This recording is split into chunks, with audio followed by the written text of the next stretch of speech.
Bonjour à toutes et tous, vous écoutez First Print, votre podcast comics préféré pour une nouvelle émission de Front Page qui est votre revue d'actualité spécialisée sur le monde de la bande dessinée américaine et pas que, et de ses adaptations. Nous revenons 3 fois par mois pour vous faire le débrief de tout ce qui s'est passé d'intéressant, quand on essaye de vous orienter, d'analyser les actualités que l'on juge intéressantes. C'est à vous de nous dire si ça vous plaît ou pas, mais en tout cas, on est là pour le faire régulièrement et on continue de rattraper notre retard parce que là, on est début décembre, mais on vous parle des actualités de la fin du mois de novembre 2023 et à partir de la prochaine émission, on sera vraiment de nouveau dans notre régularité intransigeante que nous menons depuis maintenant plus de 3 ans. Corentin, tu es avec moi, Salut. Évidemment. Oui. Voilà, déjà, première quinte de voix. Comment vas-tu, Arnaud Kikou ? Eh bien, écoute... Voilà. J'écoute. Ouais. Eh bien, ça va. Eh ben, écoute, ça fait plaisir. Ça va. C'est très agréable à entendre. Ça va très bien. Voilà. Très bien. Super. Alors, on va pouvoir commencer tout de suite, mais avant, évidemment, et là, je sais qu'il y en a certains d'entre vous qui savent ce que je vais dire et qui vont donc appuyer sur avance rapide, mais non, ne le faites pas. Laissez-vous bercer par ma petite voix. Nous vous rappelons que si vous appréciez ce travail fourni avec nos podcasts, c'est-à-dire de préparer, d'enregistrer, de monter, de mettre en ligne, de continuer à faire la promotion après, et tout cela à mesure de 3 épisodes en général par semaine. Mais si vous appréciez tout le travail qui est fourni derrière, vous pouvez le faire savoir. C'est très simple, c'est gratuit d'ailleurs pour la plupart des actions à mener. Vous n'avez qu'à partager les émissions quand vous les voyez sur vos réseaux sociaux. Et d'ailleurs même, vous n'avez pas besoin de partager les posts que l'on fait. Vous pouvez aussi prendre l'initiative et de dire... Voilà, on a écouté et j'ai kiffé, donc si ça vous intéresse, vous pouvez écouter aussi. Merci d'ailleurs à toutes celles et ceux qui nous ont partagé leur classement Spotify de fin d'année et donc aux personnes qui nous écoutent par milliers de minutes. C'est ouf et ça fait vraiment très plaisir à avoir, tout simplement. Vous pouvez donc aussi mettre des petites étoiles, des petites notes, que ce soit sur Apple Podcasts, sur Spotify, Deezer, sur Podcast Addict. Il y a aussi même des espaces généralement de notation, de commentaires. N'hésitez pas, ça fait quelques mois qu'on n'en a pas eu. Donc si vous venez de débarquer sur First Print, n'hésitez pas à prendre 2-3 petites minutes juste pour lâcher un petit commentaire sympathique de préférence. Bien entendu, ce serait vraiment tout sera toujours ce qui nous permettra de remonter dans les algorithmes infernaux de ces plateformes et donc potentiellement d'être découvert un petit peu plus.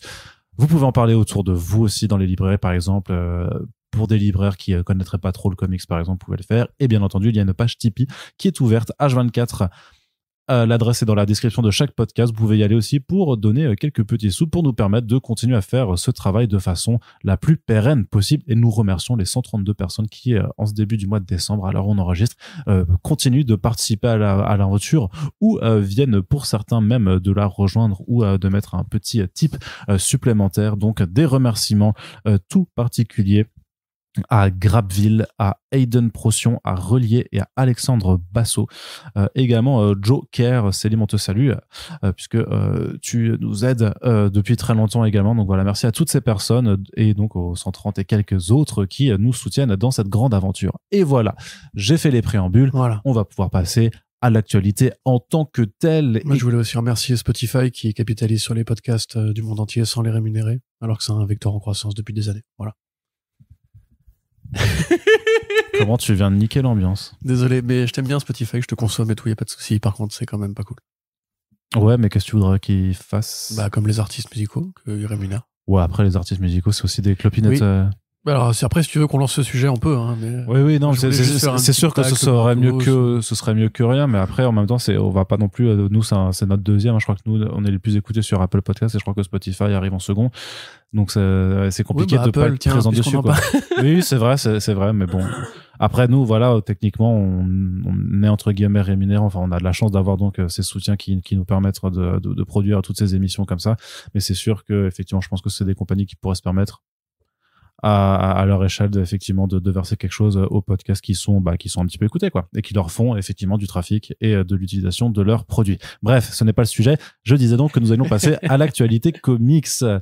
Et donc la première, simplement, alors c'est une actualité un petit peu triste. On souhaitait simplement rendre hommage à une personne importante dans l'histoire des comics en France. Il s'agit de Claude Vistel. Peut-être que ce nom ne vous parle pas si vous avez notre âge ou vous êtes un peu plus jeune, puisque c'est une personne que nous n'avons pas forcément connue, dont les actions, en fait, on on les a pas connus de notre jeunesse, puisque en fait elle était directrice des éditions Lug après Alban Vistel, qui était donc le fondateur en compagnie de Marcel Navarro. Alors pour pas vous refaire tout l'historique, mais vous savez normalement que les éditions Lug, qui donc étaient installées à Lyon, ont été les pionnières en fait dans la publication des comics Marvel en France. Et en fait, notamment au début, ils avaient commencé surtout par éditer en fait dans des petits formats noir et blanc en fait des bandes dessinées italiennes ou françaises, et tout en se lançant aussi dans des créations originales. Et puis en fait, à partir d'un moment, en fait, ils avaient besoin de renouveler leur offre qui commençait un petit peu à se tarir. Et donc Claude Vistel, donc la fille d'Alban Vistel, en fait, avait fait un voyage aux États-Unis, et elle avait vu là-bas les comics de super-héros qui n'en étaient qu'à leurs premières années d'existence. C'était en 68 qu'elle y était allée. Et c'était c'était 5-6 ans quoi en fait que les comics Marvel existent en tant que tel. C'était 61, donc 7 ans maximum quoi. Et donc qu'est-ce que je veux dire? Et donc en fait, quand Marvel, qui cherchait eux à s'implanter en France, a fait une offre, en fait tous les autres éditeurs en France apparemment ont dit non, ça les intéressait pas. Et donc Claude connaissait Fantastic Four, elle connaissait Spider-Man, donc elle s'est montrée intéressée, elle a poussé donc son père et Marcel Navarro à jouer le jeu et à tenter l'aventure. Donc ça a donné un premier kiosque qui s'appelle Fantasque, qui a pas duré très longtemps puisque en fait il s'est rapidement fait allumer par la censure.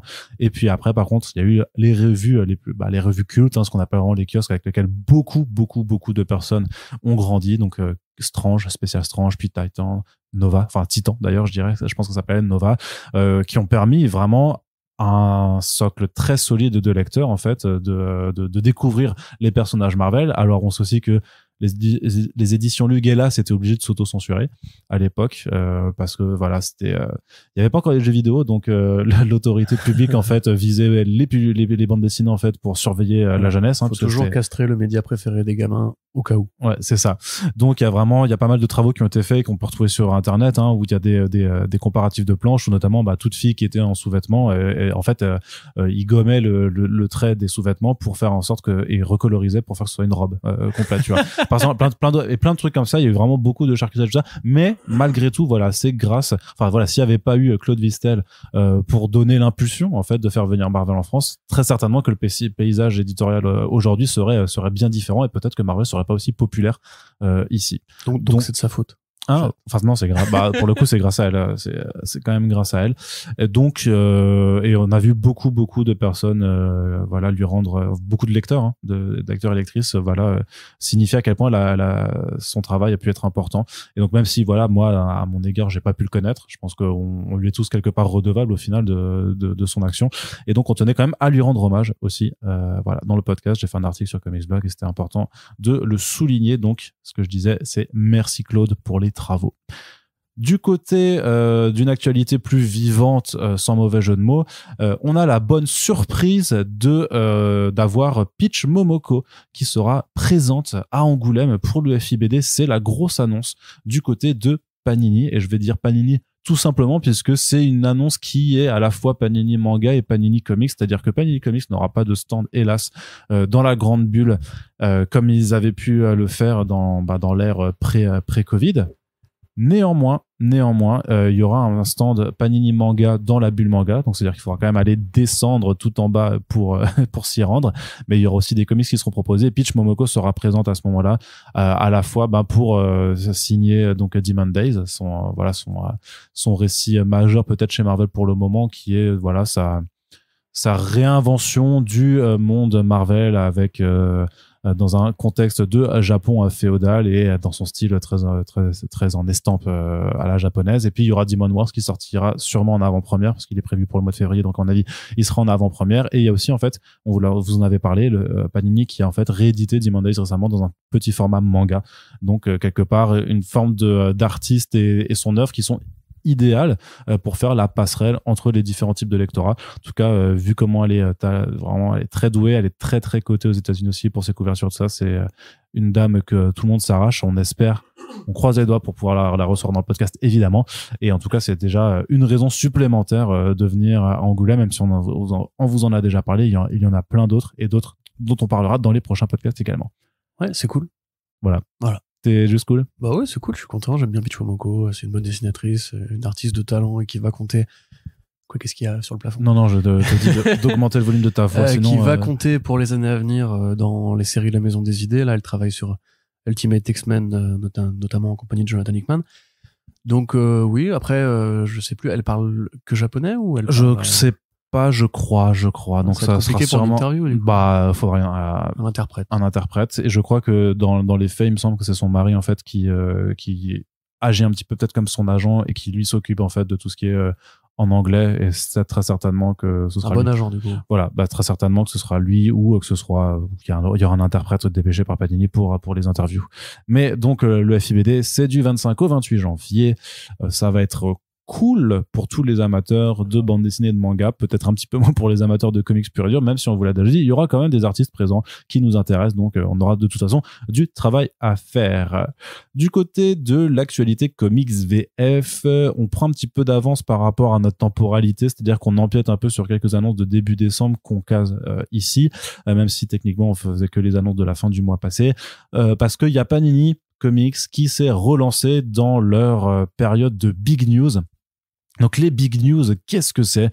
C'est tout simplement en fait la façon dont Panini a trouvé la façon dont Panini a trouvé pour transformer pour transformer des annonces de sortie en petits événements éditorialisés, c'est-à-dire que pendant une dizaine de jours de façon quotidienne, il y a des annonces de bouquins qui sont un petit peu regroupées par thématique, avec souvent un côté, on privilégie les éditions prestige, les omnibus, les trucs comme ça. Donc, bien entendu, des annonces qui sont souvent débattues, qui sont souvent critiquées aussi. Alors, parfois, quand je vois je m'intéresse toujours beaucoup, en fait, à ce qui se passe sur les réseaux sociaux de Panini, dans le sens pour voir les réactions du lectorat, pour essayer un petit peu de jauger, en tout cas, les réactions d'une partie du lectorat, c'est-à-dire celui qui s'exprime sur Internet, qui n'est pas forcément le lectorat majoritaire, ou les lectorats majoritaires. Et c'est marrant parce que s'ils annoncent pas, on se plaint qu'il n'y a pas d'annonce. Si c'est des omnibus, on se plaint que c'est des omnibus ou que c'est pas les bons omnibus. Si c'est des éditions prestige, on se dit ouais mais c'est trop cher, non mais il y en a marre du prestige alors que le comics est en crise. En même temps, si c'est des albums normaux, on dit ouais mais c'est pas des big news, du coup c'est nul, il y a rien de big là-dedans. Donc vraiment tu ne peux contenter personne. Je trouve que c'est toujours assez formidable de voir à quel point il y a zéro consensus nulle part. Ça fait plaisir, c'est bien, c'est vivant en tout cas. Mais donc, qu'est-ce qu'il y a? Première, justement, du côté des omnibus, il y a une des premières annonces qui était faite, qui était concentrée donc sur les tisseurs de la Maison des Idées, et ils ont fait le choix de publier toute la partie Amazing Spider-Man période Beyond, donc le truc qui fait le lien entre le run de Nick Spencer et celui qui est toujours en cours de Zeb Wells, dans lequel en fait Ben Reilly est dépêché par la Beyond Corporation pour être leur Spider-Man, puisqu'en fait la Beyond Corporation a racheté les droits d'utilisation du nom de Spider-Man de son image, et en fait ils veulent leur propre super-héros pour se faire bien voir. Donc c'est Ben Reilly qui est dépêché pour faire ça. Au début, Peter Parker, il se dit bon, pourquoi pas, sachant que Ben Reilly historiquement donc c'est le clone de Peter Parker. Sauf qu'à un moment, ils affrontent des super vilains. Peter Parker prend un gros coup, une grosse attaque chimique cumulée. Il est à l'hosto, il est dans le coma, et donc c'est Ben Reilly qui devient le Spider-Man, avec son costume qui a des augmentations, qui lui permet de faire des trucs que Spider-Man ne peut pas faire. Et en même temps, tu commences à comprendre que la Beyond Corporation, comme toute corporation capitaliste, le gauchiste, voilà, est peut-être pas aussi bien intentionnée en fait dans ses projets. Peut-être que mais il crée des emplois quand même. C'est vrai qu'ils créent des emplois. Ça ruisselle. Peut-être que, en plus de vouloir créer leur propre super-héros, peut-être qu'ils seraient pas en train de créer des super vilains dans l'ombre. On sait pas. Voilà, il y a quand même des choses de louche. Et grosso modo, donc, c'est une grande arc de transition qui avait été écrit à 8 mains en fait, puisque t'avais, alors de mémoire, t'avais Zeb Wells qui était déjà là, t'avais Kelly Thompson, Saladin Ahmed parce qu'il était encore sur Miles Morales aussi, donc il s'occupait des numéros avec Miles Morales, et Cody Ziegler qui est donc celui qui a repris ensuite Miles Morales. Donc voilà. Que du beau monde avec beaucoup de gens au dessin. Donc voilà, c'était 3 numéros par mois à l'époque, je crois. Ouais, ils avaient complètement j'ai vu l'annonce, c'était 26 numéros, du coup cette période-là, ça a duré quoi? Ça a duré que 6 mois? Non, 3-4 mois max, un truc comme 3-4 mois, ouais, 26 numéros en 3-4 mois quand même. Ouais, non, c'était vraiment très soutenu, hein. C'était vraiment très, non, peut-être que j'exagère, peut-être que c'est plus 4-5 mois que 3-4, mais je me rappelle qu'on en avait parlé à l'époque, le rythme était hyper soutenu, que c'était du quasi hebdomadaire. Ça faisait vraiment penser un petit peu à la façon dont dont ils avaient fait, tu sais, The New 52, Future's End, ce genre de choses-là, Ouais, à vraiment l'époque, c'était des séries mensuelles. hebdomadaires. Pardon. Ou Batman Eternal, où c'était vraiment plusieurs plein d'auteurs et d'artistes qui se réunissent pour essayer de sortir quelque chose le plus vite possible. À ceci près que là, c'était pour augmenter la numérotation de Spider-Man aussi, tu vois. Oui, il y a certainement de ça, oui, effectivement. C'est vrai que ça leur a permis d'accélérer un petit peu plutôt que d'attendre. Bah, déjà que Spider-Man, Amazing Spider-Man sort 2 fois par mois en général, ou 1 fois et demie en fait. En gros, c'est un rythme qui est plus que mensuel, plus soutenu que le mensuel. Mais là, effectivement, c'est vrai que clairement, ça leur a permis de donner un bon coup d'accélérateur, puisque l'horizon qui se fait de plus en plus proche maintenant, avec leur numérotation Legacy, c'est Amazing Spider-Man 1000. Voilà, ça arrivera peut-être pas cette année, sûrement l'année prochaine, pour les 65 ans de Spider-Man, en gros. Oui, c'est ça. Voilà. De toute façon, il faut toujours un truc, puisque là, cette année, c'était... il y avait un truc, il y avait Spider-Verse, déjà, qui leur a permis de booster un peu. Là, il y a le jeu vidéo aussi. L'année prochaine, ils trouveront encore un truc auquel se raccrocher. Et l'année suivante, comme il faut toujours... il y avait... j'ai trouvé. Amazing Fantasy 1000, cette année. Qui était un numéro exclusif Spider-Man, en fait. Pour les 80 ans de... Non, pas 80. Pas pour rien, en fait. Il l'avait juste fait pour le plaisir. Oui, juste pour le plaisir, oui. Ouais, bah voilà. Parce que Spider-Man, c'est 63. C'est 63, je dirais. Donc, c'était cette année, du coup. Ça allait pour ça, alors. Les 60 ans, ouais, pour les 60 ans de Spider-Man, c'est pas Voilà. ça. Donc, comme ils n'auront pas d'anniversaire l'année prochaine, il faut bien un truc pour... Non, parce que Amazing Fantasy, je crois que c'est encore 62. Donc, je dirais que Spider-Man 62? en tant que tel... Putain, j'ai des trous de mémoire, c'est terrible, quoi. Le Wikipédia intellectuel ne fonctionne pas. C'est terrible. Et là, les gens qui nous écoutent se disent, mais alors, les gars, alors, les spécialistes des comics, on se fait vieux? Comment ça se je crois que passe? c'est... Mais non, parce que la collection anniversaire Spider-Man, c'était l'année dernière. Donc Amazing... Oui, c'est ça, c'est 62, putain. 62. Ok. Pardon. Voilà, 61 Nous fantastique. sommes démasqués, en fait, on lit des mangas. Voilà. Tout à fait. J'adore Yu-Gi-Oh! Oui. Pardon. Oui, c'est vrai, en plus. Oui, j'adore vraiment Yu-Gi-Oh! Enfin, Donc, alors, ils font cet omnibus-là, Arnaud Kikou. Et la question, c'est, sachant que la fin du précédent run, c'était dans le format habituel 100% Marvel, mais ils avaient augmenté la pagination, en fait, pour avaler plus rapidement, en fait, pour faire, en fait, en un seul album, l'équivalent de 2 TPBVO, d'en faire un seul album en cartonné, qui était du coup vendu quand même à un prix plus important, mais disons que c'est un peu ce que fera Urban Comics en début d'année prochaine, tu sais, pour Dawn of DC, avec ces gros tomes à 30 balles, mais qui ont du coup 300 et quelques pages de plus. Là, c'était peut-être pas aussi cher, mais bon, grosso modo, le modèle de fonctionnement était pareil. Alors pourquoi ne pas avoir fait ça, par exemple? Pourquoi ne pas avoir fait de nouveau des 100% plus épais, quitte à en réduire le nombre, parce que clairement ça tient. Si tu fais 26 numéros, tu te dis, est-ce que tu peux faire 2 gros albums de 13 numéros chacun, par exemple, tu vois, sachant que ça fait une grosse pagination, mais dans ce cas, sinon certains commentaires disent aussi, ils auraient pu le faire en deluxe à la limite, tant qu'à faire, parce que là c'est clairement la pagination qui est intégrale, quoi. Mais la série de The Boys, elle est commencée en VF? En VF, dans le Marvel Comics, ouais. Oui, mais elle est pas en 100% encore. Non, mais parce qu'il faut d'abord faire Beyond, justement. Oui, donc c'est pour ça, en fait. Beyond, elle a été publiée pour l'instant que dans les Marvel Comics, donc dans le mensuel. Et donc, le run de Nick Spencer a été fait en 11 tomes, je crois, en 11 tomes de 100% Marvel, donc leur format cartonné standard. Donc, le 11e arrive le 10 janvier 2024.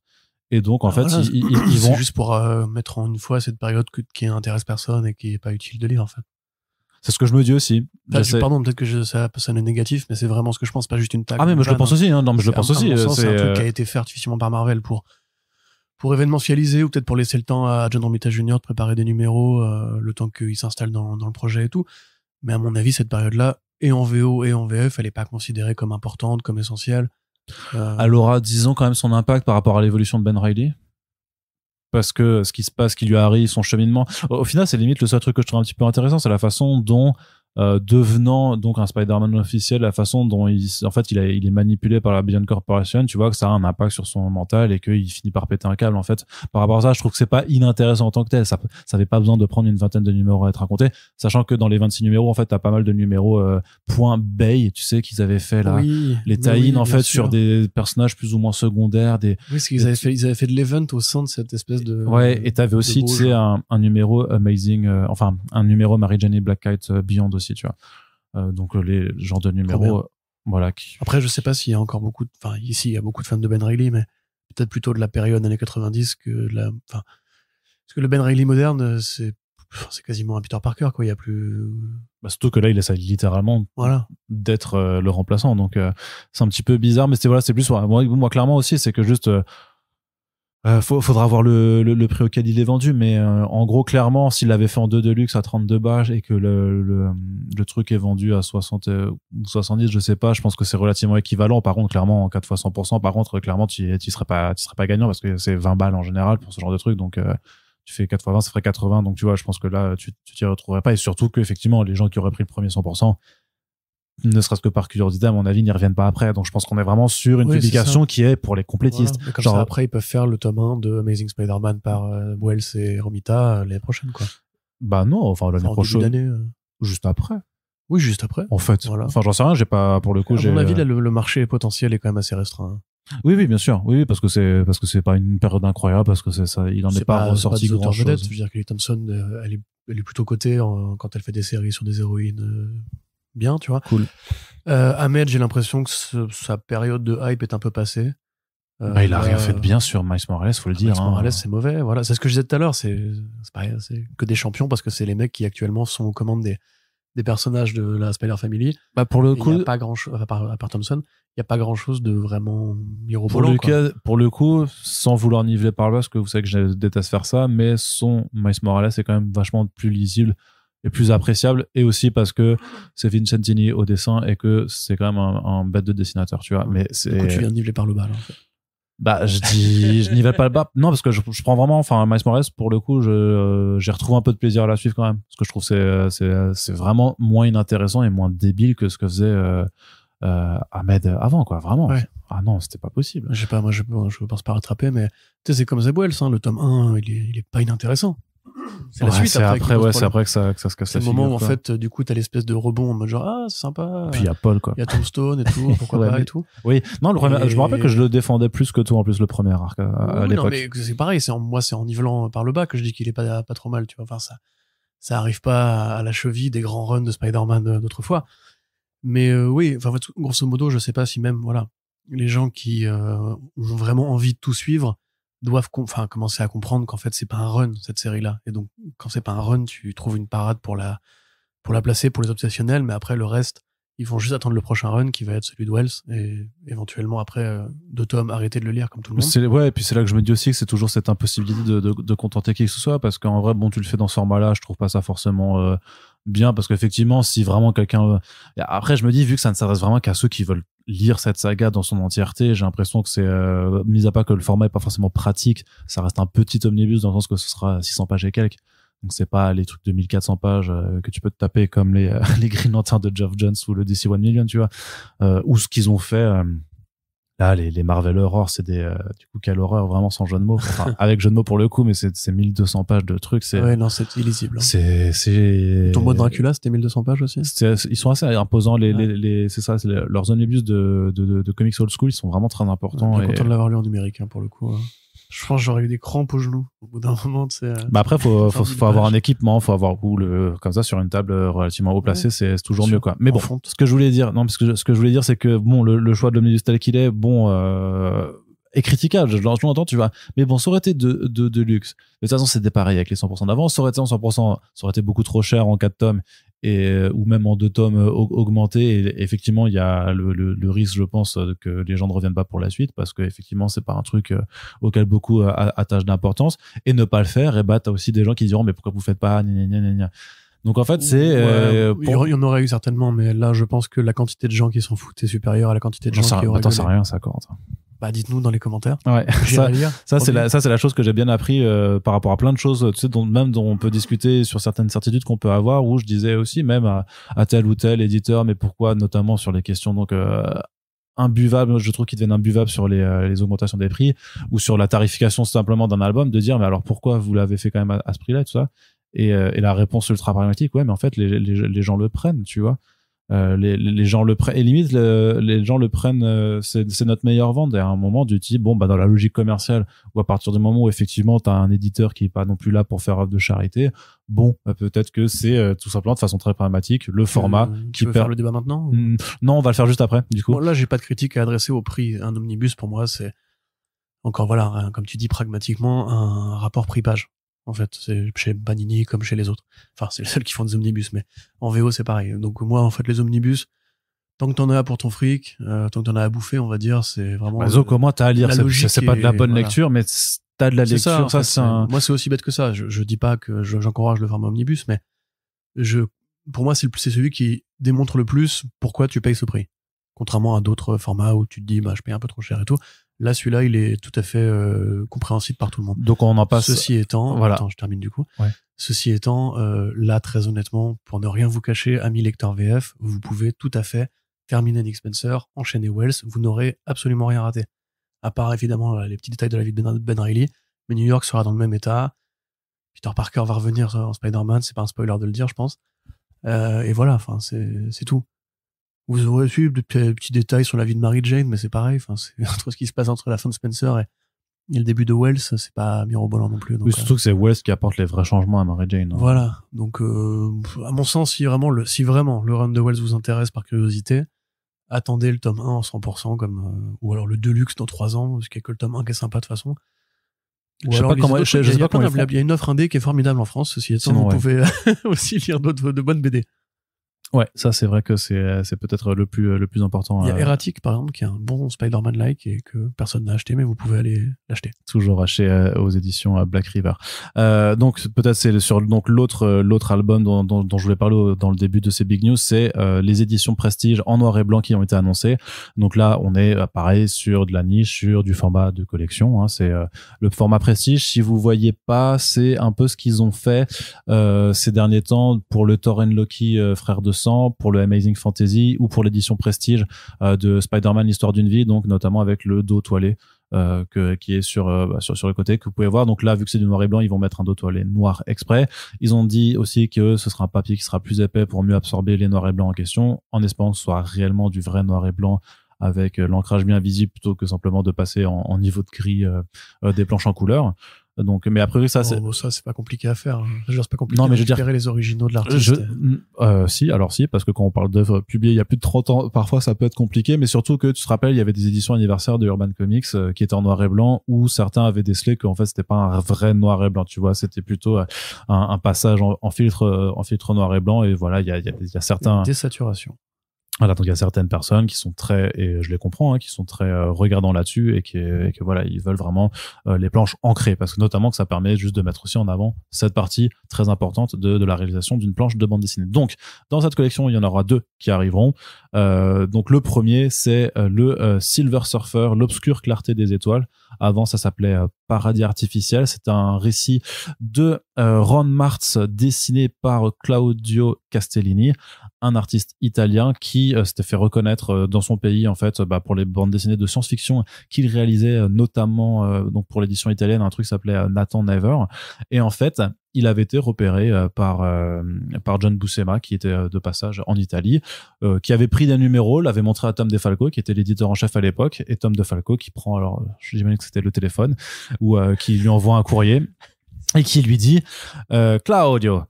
Et voilà, en fait. Mais vas-y, t'as le droit, t'es d'origine italienne. Après que DeFalco, il est un petit peu italien, peut-être, non? Avec son nom. Tom DeFalco. Falco? Moi, ça m'évoque plutôt l'Amérique du Sud, Falco, mais peut-être que t'as raison. Peut-être. Alors, disons qu'on se passe dans une réalité où je me suis pas trompé. Bah, attends, tu sais quoi? Je vais peut-être juste. J'ai pas envie de. Alors, pendant ce temps, je vais vous raconter l'histoire passionnante de la conquête de l'Italie par Napoléon. Alors, tout commence en 1793. À l'époque, la France. Arnaud, dépêche-toi, je connais pas la suite de l'histoire. Arnaud, vite. Ça, tu la connais pas? Si, je la connais, mais c'est pas intéressant, quoi. C'est chiant.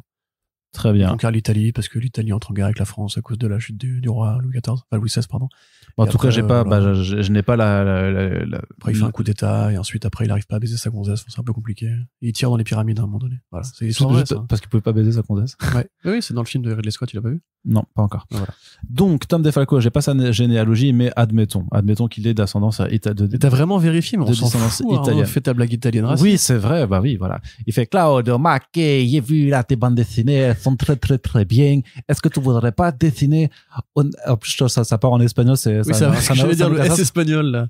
est-ce que tu ne voudrais pas dessiner une bande dessinée des personnages de Marvel et tu pourrais faire qu'est-ce que tu veux? Dis-moi, qu'est-ce que tu veux, Claudio? Et donc, Claudio, qui lui a répondu. Ça valait le coup. Clairement, toute cette préparation, ce build-up, voilà, pour ça. Et Claudio qui a fait, même moi qui je voudrais faire le Silver Surfer. Tu connais, moi, j'aime la science-fiction, les étoiles, Kirby, Adams, Moebius, tout ça, ça me parlait beaucoup. Donne-moi le Silver Surfer. Et donc, c'est ce qu'ils ont fait. C'était pas fini, en plus, il y a eu. Ouais, il y avait du encore. Du rab. Donc, c'est, ce récit-là, donc, c'est Mortal Engines, je crois, en VO, donc Paradis Artificiel, C'est pas Dangerous Artifacts? Non, Dangerous Artifacts. Oui, Mortal Engines, c'est notre licence, hein. Oui, tout à fait. C'est un autre truc avec les villes qui se déplacent, non? Ouais, c'est ça. Donc, c'était sorti à l'époque en couleur. Si j'ai bien fait mes recherches, l'édition de Panini, la dernière en date, en fait, même en France, c'était en 1997 dans une revue Silver Surfer qui accueillait voilà plein de numéros à la fois du Silver Surfer mais aussi des Fantastic Four, mais une revue très orientée science-fiction cosmique chez Marvel. Donc, ça fait bientôt 30 ans que ce récit n'a pas été réédité en France. Et donc, plutôt que d'en proposer juste un must-have ou un truc normal, en fait, voilà, ça passe dans ce format prestige en noir et blanc. Et en vrai, si vous regardez les planches qui ont été mises à titre d'exemple, sur du grand format en noir et blanc, il y a quand même pas photo, ça claque. C'est vraiment très... La colo d'époque était très, moi j'aime très numérique, ouais, très criard. C'était l'époque où justement ils faisaient des expériences avec les colos numériques, je crois, influencés par ce qu'avait fait Malibu sur cette période. Ça a très mal vieilli. C'est pas très beau. C'est vrai que c'est vrai que je l'ai vu aussi en couleur. C'est extrêmement beau. Là, quand même, t'as des paysages spatiaux, cosmiques, des vaisseaux d'une dimension dingue. En plus, il y a forcément c'est Silver Surfer, donc il y a Galactus qui intervient, il y a un autre démon qui intervient. C'est en termes d'action, c'est démentiel. Donc moi, je trouve que l'idée du format, elle est complètement pertinente. Ouais, elle est très très bonne là-dessus. J'ai vraiment hâte de voir effectivement si ces noirs bien profonds arrivent vraiment à bien se dégager sur le papier, parce que effectivement c'est un travail qui est magnifique. Dans le second temps, ils annoncent le Avengers Ultra Unlimited de Kurt Busiek et George Pérez, notamment pour rendre hommage à Pérez qui nous a quitté l'année dernière.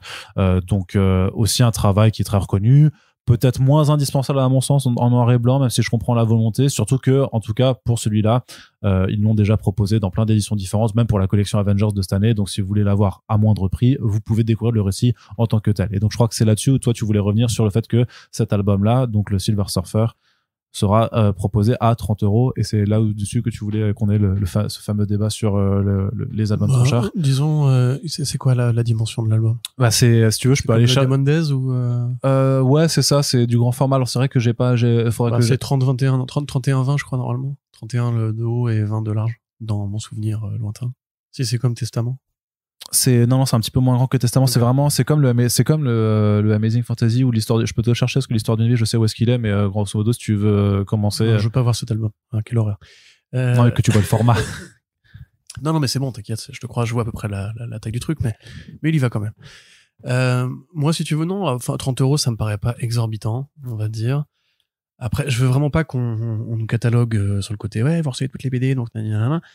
On reçoit quelques BD, moi je n'en reçois pas, et je continue à consommer dans la culture comics à l'échelle de mes maigres moyens. Bon, il se trouve qu'en ce moment j'ai pas du tout d'argent, donc non, mais j'ai quand même acheté pour 150 à 200 balles d'albums pendant quasiment 10 ans, donc voilà, on a conscience du prix et des réalités. C'est un débat que on a régulièrement avec Arnaud. Vous voyez qu'on n'est pas toujours d'accord d'ailleurs. Oui, il est quand même assez grand du coup. Bon, là j'ai en face de moi le Spider-Man, l'histoire d'une vie, effectivement, très beau, toilé. C'est marrant, ça me donnerait presque envie, tu vois. Enfin, des grands formats. Moi, j'aime bien les grands formats. Là, on doit être sur du 30-20 aussi, je pense. Prends une règle, Arnaud, un double décimètre. Ou je vais regarder juste le poste de l'éditeur qui avait précisé les dimensions. Donc, comme je le disais, ça me paraît pas exorbitant dans le sens où, quand on prend par exemple un roman graphique qui avait disparu et qui a été réédité récemment, si on prend Bloodstar de Richard Corben chez Delirium, c'est dans les mêmes eaux. C'est dans les mêmes prix. Je pense qu'il y a plus de pages dans Bloodstar quand même, mais bon, ça à la limite, voilà. Et ça a profité du même travail de remise en couleur par José Villarrubia en plus pour Richard Corben. Ça s'adresse à des collectionneurs et à des fans d'un dessinateur particulier. Accessoirement, comme il n'y a pas non plus 40 alternatives, pour le Silver Surfer, ça me va. Je trouve qu'effectivement, le dessin de Castellini est meilleur en noir et blanc de ce que j'ai vu des premiers extraits. comparativement justement à la version couleur qui pour moi a très mal vieilli, et j'aurais même envie de dire que si ça pouvait devenir une sorte de collection plus pérenne, il y a beaucoup d'autres projets que j'aimerais bien découvrir dans ce format-là. Ils ont dit qu'ils prévoyaient de le faire quand même, quoi. Voilà, il y a des Spider-Man ou même des Captain America de l'époque que j'aimerais bien, ou même du Daredevil, hein, évidemment, que j'aimerais bien relire, parce que c'est vrai que s'il y a un truc, on peut s'entendre sur le fait que le coup de crayon années 90, c'est une histoire de goût. Oui, certains aiment bien les gros muscles, les gros pectoraux. Certains aiment bien les femmes filiformes avec des poitrines exagérément grosses. Je l'entends très bien, c'est une école de style, je ne suis pas né avec, j'étais pas ado à l'époque où c'est sorti, donc je n'y suis pas attaché. En revanche, on peut quand même se mettre d'accord, je pense collectivement, pour dire que la colo années 90, c'était une période d'expérimentation, c'est une période qui a pas laissé beaucoup de très bons souvenirs. C'est vraiment quand on a commencé à maîtriser la colo numérique qu'on a retrouvé un peu un niveau de qualité qui était proche justement des colos tradis, ou même quand les colos tradis en fait étaient mieux imprimés, parce qu'après il y a eu des évolutions aussi sur les Pantone, etc. Donc voilà, moi il y a plein de BD que j'aimerais bien lire dans ce style-là. En revanche, pour Pérez, effectivement, ça me paraît moins indispensable, déjà parce que l'album est disponible, très disponible même.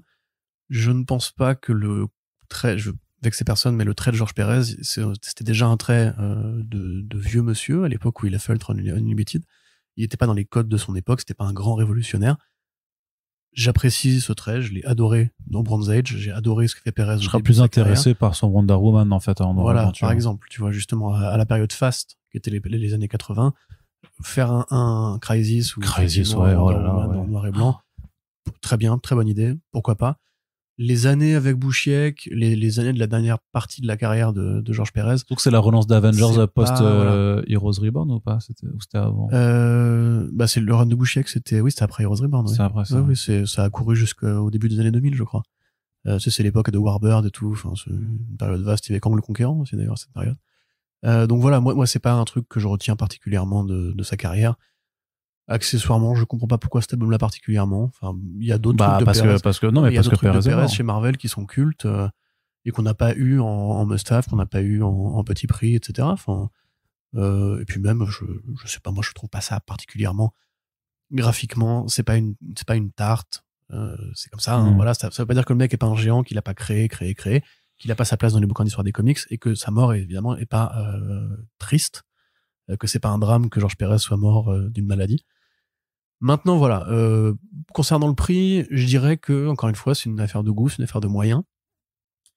Mais ça me choque moins pour des opérations qui, entre guillemets, sont plus de l'ordre du bonus, qui est destiné à une démographie particulière, que une augmentation générale des prix sur une ligne, par exemple, tu vois. Les 100% à 18 balles, je trouve ça trop cher. Alors que c'est 18 balles, c'est pas 30 balles, tu vois. Mais les 100% à 18 balles, pour moi, t'en as pour 1 heure de lecture. C'est souvent le tout venant, oui, encore, oui. Ouais, ça dépend de la série. C'est le tout venant de la maison des idées. Il y a aucun tri sélectif qui est fait au niveau de la qualité. L'édition n'est pas particulièrement soignée ou jolie. Disons qu'il y a un tri dans ce qui arrive. En fait, ce qui est presque dommage, là, tu sais, vu qu'on parlait de Spider-Man avant, c'est que je trouve que dans les nombreuses séries Spider-Man qui sortent, au final, celles qui arrivent chez nous, et forcément, c'est les séries phares, donc en fait, Panini ne pourrait pas ne pas les publier. Mais ils avaient fait Non-Stop Spider-Man. On n'a pas eu le deuxième arc. Et ils n'ont pas fait pour l'instant, ils n'ont pas annoncé le Deadly Neighborhood Spider-Man ou le Spine Tingling Spider-Man, qui sont donc les deux titres d'horreur de Spidey, dessinés par Juan Ferreira, qui sont hyper beaux, tu vois, et que dont l'histoire vaut ce qu'elle vaut. Moi, je la trouve pas trop mal, tu vois, mais qui sont en tout cas super beaux et qui sont en tout cas, on le mérite d'être une autre proposition différente. Ouais. Et du coup, il y a quand même un tri qui est fait dans ce qui arrive par rapport à toute la production. Et je trouve parfois, effectivement, que c'est un petit peu bizarre que... après, de fait, Juan Ferreira, nous, on est fans, mais on n'est pas très, très nombreux, j'ai l'impression. C'est pour ça que personne s'est battu pour les droits de Calder, par exemple, tu vois. Enfin, je veux dire... Ouais, parce que c'était trop vieux aussi, peut-être, sûrement, mais... Même au moment de sa sortie, si tu préfères, dans ce cas-là. Je veux dire, Juan Ferreira, c'est un artiste. Quand c'est sorti, c'était en 2013, je pense que clairement, il y avait d'autres, il y avait les hits de Image Tout à fait, non, mais t'as raison. Mais moi, nous, ça nous plaît. Par exemple, quand j'avais été voir un petit peu les réactions à Punisher Kill Crew, qu'il avait dessiné, il y avait, c'était pas ouf, ça aussi, les gens, c'était joli, mais c'était pas incroyable. Les gens disaient, wow, the artwork is terrible, tu vois. Enfin, c'est toujours une affaire de goût. Là, c'est pareil. J'ai lu les Red Sonja récemment de Dan Panosian et cet artiste, que j'aime beaucoup. Il est pas très fort sur les visages, mais il a un vrai trait dynamique, etc. Et aux États-Unis, il chie dessus, quoi. Il dit c'est dégueu, nous on veut Red Sonja par machin, par bidule et tout. Voilà, donc à la limite, ça m'étonne pas. Ce que je veux dire, c'est que 100% Marvel, c'est pour les grosses, enfin, c'est pour les séries Marvel qui sont du mainstream classique. Ils embauchent des éditorialistes en plus, hein, euh, pour pour signer les préfaces. Même la traduction n'est pas particulièrement extraordinaire. Enfin, il y a du bon et du moins bon, comme d'hab, tu vois. Mais je veux dire, on sent pas sur la ligne 100% un travail, un soin, un amour du papier, un amour de la BD. C'est vraiment la prod mainstream classique. Et pour moi, ça, par exemple, c'est trop cher. Je pense qu'il devrait être au prix des must-have, par exemple. Les must-have devraient être moins chers. Les must-have étaient moins chers au début. Voilà. En l'occurrence, là, bon, je pense que le dos toilé, c'est un peu un effet de fab de branleur. Très honnêtement, c'est agréable au toucher, oui, mais je veux dire, c'est vraiment juste à dire, on a mis un dos. C'est comme le marquage à chaud, tu vois. On a fait un dos toilé pour le mettre dans le communiqué de presse, tu vois. Après, il n'y a pas 1000 effets de fab, hein. Bah, il y en a quand même pas mal des effets de fab. Je veux dire, regarde, encore une fois, 404, ils font des jolis effets de fab. Le vernis sélectif, c'est un effet de fab qui est... Tu vois, si tu veux exposer ton album comme tu le fais toi, par exemple, au-dessus de ton étagère, tu t'en fous du dos toilé. Tu le remarques même plus, en fait. Alors qu'il y a des effets de fab qui sont plus jolis, le choix des couleurs va être plus joli. Le choix de la cover, hein, tu vois, les covers de 100% Marvel, c'est une des covers d'un numéro, généralement le premier, qui mettent dessus, et puis voilà, il n'y a pas d'énormes... Enfin, bref. Je peux pas faire un comparatif de qu'est-ce qui est une bonne fab ou pas. Par contre, juste pour te corriger là-dessus, pour savoir, enfin, il y a quand même un choix qui est fait. C'est vrai que parfois, tu iras à la facilité aussi par rapport, en fait, aux couvertures que Marvel te laisse choisir. Parce que moi, une fois, j'ai pu participer à ça et j'avais choisi des illustrations qui, en fait, ne correspondaient pas, sur lesquelles, en fait, j'avais pas le droit. Donc, là-dessus, t'es quand même embêté. Donc, il y a quand même un process, en fait. Oui, bien sûr. T'es pas en totale liberté non plus. T'as des ayants droit. Sélectif, hein. Il y a des séries qui sont imposées dans le contrat. Très certainement, oui. Voilà, c'est comme ça et c'est pas autrement. C'est pour ça, d'ailleurs, je pense qu'ils sont quelque part, on en a pas parlé tout à l'heure, mais peut-être pour le Beyond aussi, c'est un peu genre Marvel dit, vous prenez ces numéros-là aussi. Si vous voulez la suite, c'est comme ça et puis pas autrement, quoi. On peut se poser la question. Pour le coup, je le dis, hein, en toute honnêteté, je ne le sais pas parce que je suis pas du tout dans ces discussions. Mais donc pour moi, 30 balles pour le Silver Surfer, ça me paraît pas déconnant. Je dis pas que c'est pas un prix considérable. Je dis pas qu'il y a pas un problème avec les prix des comics en France. Vous connaissez mon point de vue sur ce sujet. Mais celui-là, moi, je pense que je pourrais le choper, par exemple. Bah, moi, c'est ce que je ferais. Et de la même façon, ce serait un débat qu'on pourrait avoir, je pense, une autre fois, avec plus de temps. Le prix, c'est une valeur faciale qui dépend d'un contexte. C'est-à-dire que là, actuellement, c'est l'inflation. Actuellement, on paye très cher pour la bouffe, on paye très cher pour l'électricité, et les salaires n'augmentent pas au rythme de l'inflation. C'est comme ça, même si Bruno Le Maire a dit que voilà, on n'est pas encore en fait gagné contre l'inflation, et donc actuellement, ça nous paraît très cher. Peut-être que dans 6 mois, 1 an, vous trouverez l'album chez Gibert, ou dans une brocante, ou sur le Bon Coin, ou n'importe où ailleurs, ou un pote pourra vous l'offrir, etc. Voilà, ça ne changera pas la valeur artistique du projet. C'est ça qui est un peu compliqué, c'est que moi j'aurais envie de vous dire, ça a l'air bien fait, l'idée est originale, allez-y, lisez ce Silver Surfer par un artiste qui en plus a pas été vraiment retenu dans l'histoire des non, qui a pas de comics, plus percé que ça au final, alors qu'il est bon, il est vraiment très bon. Il est bon, et si vous êtes fan des années 90, en plus c'est un bon métissage, parce que tu parlais des vaisseaux et tout, mais il y a aussi les grosses structures musculeuses, très exagéré, très prononcé. C'est ça, c'est en fait, c'est ça, McFarlane ou Neil Adams, en fait, dans l'héritage de Neil Adams, c'est vraiment ça, c'est que dans les paysages, dans le gigantisme, en fait, t'as du Kirby, dans les architectures entrenouées, dans l'univers bizarre, machin, t'as du Mobius, et dans les personnages, dans les constructions des corps, dans la dynamisme, t'as du Adams, c'est vraiment super, quoi. Exactement, et donc voilà, moi j'aurais envie de vous dire, lisez ça, après, je ne peux pas vous dire achetez-le, parce que ça va dépendre de votre réalité à vous. J'entends que ce soit un problème pour certains. À mon sens, là, on n'est pas dans un excès particulier. Compte tenu de l'inflation actuelle des prix de la BD, je pense que ça vaut son prix, on va dire, si on a les moyens de se le payer. C'est un peu une réponse d'entre deux, hein, parce que j'ai vraiment vu tous les débats, etc. Et je comprends effectivement qu'il y en a qui disent il y en a marre, on nous fait les poches. Mais à côté de ça, peut-être dépenser moins de fric. Je dis pas, hein, dépenser moins de fric sur les 100%, sur la prod poubelle. Et voilà, moi, ce que je fais, comme je vous dis, je dépense 150 à 200 balles par mois en album de comics, c'est pas en achetant Batman tome 37. Je vais acheter des éditeurs indés, déjà parce que l'argent va au meilleur endroit. Je vais acheter des projets un peu, comme Bloadstar, par exemple. Je vais acheter des trucs que j'ai vraiment envie de soutenir et de défendre, ou des trucs que je sais, je pourrais relire dans 2 ans avec plaisir. Donc là, en l'occurrence, pour moi, ça coche ce genre de case. Et voilà, à côté, vous avez vu les photos de chez moi, peut-être si vous me suivez sur Twitter, j'ai pas beaucoup d'albums parce que j'en revends beaucoup aussi pour financer les nouveaux. Donc voilà, c'est la fin de mon cours comment dépenser moins en achetant des comics. Ou choisir en fait ses dépenses, mais après quand t'es fan des personnages, quand tu aimes l'univers aussi, quand tu aimes vraiment la continuité et suivre parce que c'est aussi pour ça que tu viens aux comics de super-héros, c'est pour suivre un univers qui se déroule, de voir comment un personnage vit ses aventures. Et quand tu veux le vivre au présent, les omnibus, c'est un meilleur rapport quantité-prix quelque part, tu vois, si tu veux faire ça. Ouais, mais je veux dire que si tu veux être entre guillemets à la page, c'est pas un besoin, mais tu peux avoir aussi juste envie, aimer ça, en fait. Oui, c'est vrai Arnaud, mais à un moment donné, si on est prisonnier de ses envies, on devient un Yankee. Ça s'entend, mais le truc c'est que c'est quoi la solution après, quoi? La solution, c'est justement d'essayer de prendre un peu de distance ou de considérer. T'as vraiment pas envie que je dise le mot interdit, en fait, là. Parce que là, tu me pousses jusqu'à la dernière retranchement où je vais être obligé de dire lisez en piratage et après continuer. Ah non, non, non. Mais voilà, je peux pas le dire. Donc, il y a rien qui justifie ça, de toute façon, techniquement. Donc, oui, c'est sûr, mais comme tu dis, si on peut vraiment pas s'empêcher de lire du Spider-Man mais qu'on n'a pas les moyens, enfin, tu vois, c'est comme les séries télé, genre, personne n'a les moyens de se mettre à toutes les plateformes et les gens continue de pirater les séries télé. L'industrie s'est pas effondrée pour autant. Évidemment, les comics, c'est pas la même Je pense industrie. qu'on est quand même pas dans la même économie. Je suis bien d'accord. Vraiment pas. Tout à fait d'accord, mais là, c'est toi qui me présente le cas d'un mec qui vraiment pourrait pas s'en empêcher. Moi, je te dis, si jamais t'as pas les moyens de suivre toutes les séries que t'as envie de suivre, tu les suis pas toutes et puis c'est pas grave. Il y a d'autres loisirs qui sont tout aussi récompensants. Et encore une fois, je sais pas, les gens, ils achètent quand même les jeux vidéo 70 balles. Hein, donc, c'est vrai.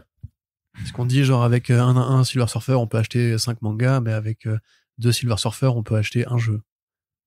Ou à l'inverse, avec un jeu, on peut se prendre 4 albums de comics. Alors aussi. après, là, du coup, on rentre dans une autre équation qui est, ouais, mais un jeu, il dure 14 heures, donc c'est plus mais en vérité, tu vois, il y a des tonnes de jeux qui sont aussi pas ultra indispensables, et une vraie bonne BD, si elle vous ouvre l'esprit, si elle vous fait voyager, vivre un truc fort, c'est, voilà, tu vois.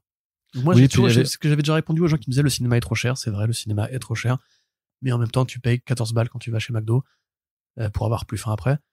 Et voilà, et en fait, a priori, un film te dure plus longtemps que digérer un Big Mac et 4 nuggets, quoi. Donc, on en reviendra toujours sur cet aspect aussi de valeur perçue. Mais c'est marrant parce que, donc, spoiler alert, le podcast avec Tom King arrive tout bientôt. Et je m'étais réécouté le précédent qu'on avait fait avec Elsa aussi, juste pour pas lui reposer les mêmes questions par rapport à Love Everlasting. Et c'est vrai qu'il y avait un moment où on parlait de l'industrie et du single issues et il disait mais effectivement t'as quelque chose d'assez délirant maintenant aux États-Unis avec le $5 pour le single issue. Donc il disait mais en fait quand tu achètes il disait que quand tu achètes un comic book, et je pense qu'on peut l'étendre aussi à une BD, c'est que tu n'achètes pas simplement juste donc pour la VO en plus encore pire, hein, puisque c'est $5 littéralement les 10 minutes de lecture, parce que c'est le comic book de base, il a 20-30 pages, quoi. Il disait, mais voilà, tu payes pas simplement $5 pour tes 20 minutes de lecture. En fait, tu achètes toute une expérience avec aussi, c'est-à-dire que, bon, déjà, ça peut se relire, mais que tu peux aussi après en parler avec, parce que c'est quand même un truc de fan aussi, de côté, tu peux en discuter avec d'autres personnes, puis tu le gardes aussi dans l'espoir en fait que tu vas aller rencontrer l'auteur, tu vas peut-être te le faire dédicacer, peut-être aussi, tu vois, parfois faire de l'échange, enfin tu vois que tu as toute en fait une expérience qui vient avec, et à mon sens c'est vrai que techniquement, alors forcément je vais peut-être prendre l'exemple le plus extrême pour un truc, mais chacun aura son rapport. Je veux dire, pour certains, ce sera peut-être le premier Strange qu'ils auront lu dans les années 60 qui leur ont fait découvrir Galactus, tu vois. Pour moi, ce que je dis, je prends l'exemple le plus extrême, c'est la façon dont une lecture comme Michael Giants, tu vois, me transforme. Donc là, je sais plus combien il était vendu, tu vois. Mais donc pour le prix de cette BD, moi, j'ai une lecture, mais en plus, j'ai une déflagration émotionnelle. Puis après, j'ai eu tout un truc personnel avec ça, puis donc j'ai mon tatouage, j'ai les rencontres avec les auteurs, la façon dont je mène mes interviews avec ces personnes, les questions que je leur ai posées sont évidemment plus les mêmes. Donc forcément, moi j'ai un statut particulier parce que étant journaliste, forcément tout le monde qui lit une BD va pas pouvoir forcément aller les rencontrer pendant une heure pour leur poser des questions. Toutes les BD n'ont pas cette toutes les BD n'ont pas cette potentialité émotionnelle sur toutes les personnes, mais ça peut être tu vois, limite si on parle du mainstream, le Batman annual de Tom King et Lee Weeks, lecture incroyable, tu vois, et je m'en rappelle encore, tu vois, et en plus à l'époque je me rappelle que j'avais pris le Batman annual, je l'avais pris à plein rêve chez à Nantes, tu vois, et cette lecture là elle m'est restée encore, et peut-être qu'à l'époque effectivement je l'ai payé du coup $5 et que ça m'a pas duré très longtemps en termes de lecture, mais j'en reparle. Tu peux en reparler ensuite avec l'auteur, enfin tu vois, il y a plein de trucs, tu as un affect avec les artistes aussi, enfin c'est un ensemble de packages qui peut-être qu'on devrait juste, enfin après c'est peut-être très idéal ou juste de la philosophie de comptoir, j'en sais rien, mais de dire qu'effectivement enfin une BD tu la lis et t'en gardes quand même quelque chose en fait, et même si t'en gardes, bon, après même si c'est du mainstream de base et que t'en gardes rien, mais peut-être que t'as quand même aussi juste le souvenir d'une lecture dans ta progression de la compréhension d'un univers, de la façon dont justement même je veux dire, tout le monde s'aperçoit au final au fil de ces lectures mainstream aussi des mécaniques éditoriales, de comment ces univers fonctionnent, de comment tu retrouves des gimmicks d'écriture aussi. Ça te permet de comprendre plein de choses en fait. Je pense que t'en ressors pas juste avec le fait que, enfin, Beyond, c'est même fascinant. Moi je trouve quand même c'est fascinant à regarder avec le recul sur la façon dont ça a été monté effectivement pour avoir cette forme entre deux runs importants, la façon dont en fait tu augmentes la publication pour atteindre plus rapidement les numéros anniversaires, et comment en fait c'est un event qui sert surtout pour un personnage secondaire pour l'amener à l'autre event, tu vois. Enfin, je trouve qu'il y a quand même plein de choses à en retirer plutôt que de simplement se dire bon, c'était une lecture, j'ai aimé, j'ai pas aimé, et pour toutes les BD, tu vois, que ce soit du mainstream simple et pas très ouf jusqu'à du coup l'indé incroyable en passant par le mainstream qui est de bonne qualité. Voilà, c'est très long, je sais pas si magnifique panégyrique de la lecture de BD par ouais voilà, c'est ça, pour ça que c'est cool de après bon, ceci étant, tout ça n'exclut pas le fait que, encore une fois, on est en situation de crise. Oui, d'ailleurs c'est une crise qui va jamais être réglée puisque c'est une crise qui est amorcée et pas une crise qui est systémique. On rappelle que la vérité sur l'inflation, c'est pas juste que la guerre en Ukraine, etc. Ça fait bien longtemps qu'en fait, c'est juste les mecs qui ont spéculé sur les prix. Donc, le jour où ils commenceront à en avoir marre de nous, enfin, on leur dira qu'on en a marre, là, éventuellement, on aura les moyens de régler le problème. Mais pour l'instant, les loisirs passent à la trappe, c'est pas que la BD. Le cinéma aussi prend cher. Et la restauration prend cher à plein de niveaux.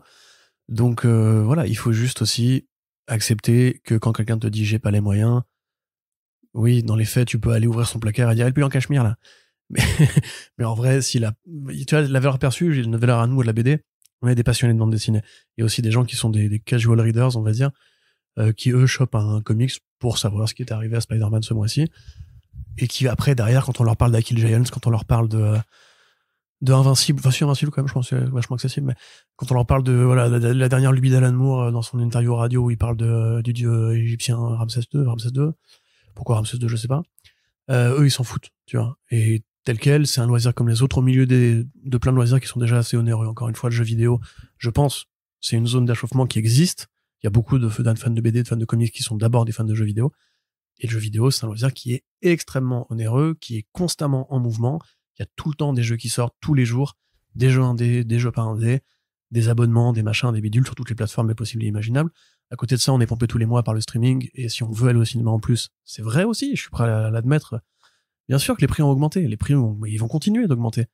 Parce que déjà, les salles indépendantes sont aussi frappées par l'inflation, le prix de l'électricité et compagnie. Moi, mon ancien cinéma, il a augmenté ses prix. Parce que simplement, sinon, ils mettent la clé sous la porte, quoi. À côté de ça, il y a aussi des mecs qui se rincent. Hein. Les grosses salles, elles se rincent davantage. Mais aussi, comme les gens vont moins au cinéma, le prix augmente, c'est la loi de l'offre et de la demande. Donc voilà, enfin, à côté de ça, évidemment, c'est pas le bon moment pour annoncer une hausse des prix générale et collective. Mais je pense que si on fait exception de Panini en l'occurrence et qu'on parle plus généralement du marché de la bande dessinée, le comics en fait paye surtout parce que c'est un marché de niche, qu'il n'y a pas d'énormes possibilités de se dire je vais faire un 100 000 ce mois-ci sur le moindre exemplaire, et que du coup tu peux pas te dire je vais faire 10% de bénéf sur un album, mais comme j'en vendrais 100 000, je ferais 100 000 fois 10 centimes. Du coup voilà, c'est juste en fait on est plus exposé parce qu'on est plus petit. Et comme on est plus petit, les gens parlent directement aux éditeurs, et qu'il n'y a pas de ce côté un peu tour d'ivoire, sauf pour Panini, c'est pour ça que je mettais de côté, de certaines maisons françaises de l'édition, tu vois. Parce qu'en vrai, personne va jamais dire à Delcourt ou à Dargaud, à Dargaud, voilà, 64 balles pour 16 balles, les gars, vous abusez. C'est 75 pages, pardon. On leur a dit quand même aussi. Enfin, je pense que tu t'y intéresses sûrement. Pour moi. On s'y intéresse forcément un petit peu moins, mais je pense qu'il y a quand même aussi ce genre de retour. Bon, ceci étant dit, on passe du côté de la VO. N'hésitez pas vraiment à réagir à tout ça dans les commentaires, parce que comme Arnaud me le fait souvent remarquer, je ne le lis pas assez. Et j'ai pas du tout conscience, moi, de quelle est l'humeur du moment dans notre communauté à nous sur ce sujet-là, parce que moi, j'avoue, des fois même, je me dis, tu vois, là, on a fait le Back Issues récemment, j'ai dit Mortal Sergeant, pour moi, il est vendu trop cher. Mais je sais pas si c'est un avis qui est si partagé ou si c'est juste moi qui juge ça. Ouais, alors que pour le coup, moi, je le trouve pas, du coup. Donc, n'hésitez pas, vraiment, ce serait intéressant de poursuivre la discussion. Alors, du côté de la VO Corentin, je te laisse un petit peu parler quand même, hein. On va te laisser un petit peu la parole. Sex Criminals qui pourrait faire son retour à l'occasion de ses 10 ans d'existence. Non, ça va faire son retour. C'est juste la forme, voilà, c'est la forme qui n'est pas définie. Chip Zdarsky, donc, qui est en dehors de ses activités de scénariste chez DC, est aussi le dessinateur et le co-créateur et le co-scénariste de Sex Criminals. C'est une histoire qui a été pensée à deux avec Matt Fraction, pardon. Et là, effectivement, la série va fêter ses 10 ans, donc on se rappelle, Sex Criminals, c'est l'histoire d'une jeune femme qui est bibliothécaire, qui, à chaque fois qu'elle a un orgasme, arrête le temps. Enfin, le temps s'arrête autour d'elle, et elle peut donc naviguer dans cette période de temps, jusqu'au moment où, comment dire ça poliment, sa libido va se recharger, et qu'elle pourra à nouveau avoir un orgasme. Et dans cette période-là, elle fait ce qu'elle veut.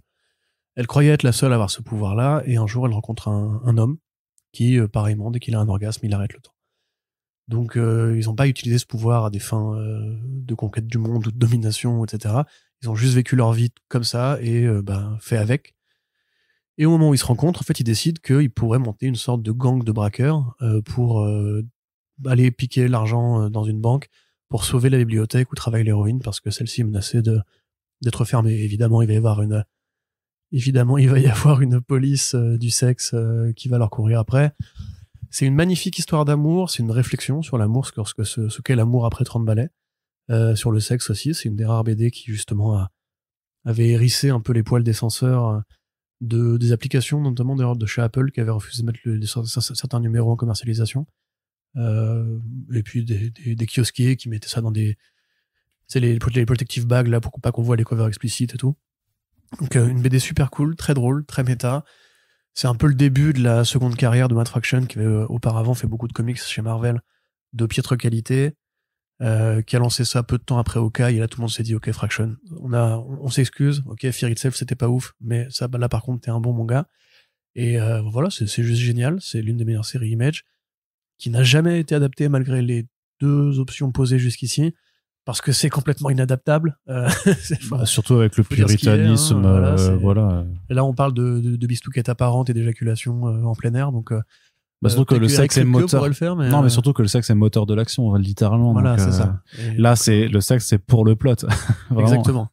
Et donc voilà, la série a fêté ses 10 ans, alors elle s'est arrêtée au numéro 31, qui était en fait le numéro 69. C'est drôle. Mais pourquoi donc, Corentin? Parce que 69, c'est une position sexuelle, Arnaud Kiko. Ah bon, je le savais pas. C'est quand la fille ou le garçon se met sur toi et comment te décrire ça avec des mots d'enfant? Que vous avez des rapports bucco-génitaux exactement, en simultané. Mutuel, voilà. Ouais. Et synchronisé si possible. Pour ça qu'on donc, il faut quand même, merde, je sais pas, un peu de technique. Au score. Donc, il va refaire un truc, on sait pas quoi, il a dit sur Substack, j'ai redessiné ces personnages-là, plus d'annonces bientôt. Donc c'est une très bonne nouvelle, parce que Fraction, s'il revient aussi, c'est un peu la réunion d'un duo gagnant. Chip Zdarsky, c'est plus le même gars qu'à l'époque, mais son coup de crayon a pas beaucoup changé. On avait vu Public Domain récemment, qui est arrivé chez Urban, que vous n'avez pas acheté, vous auriez dû. En plus, c'était pas cher, c'était 10 € le prix de lancement. Voilà. Et ben, vous vous rendez pas service, les gars. Mais lisez ça, bordel, on s'en fout de Batman, sans déconner.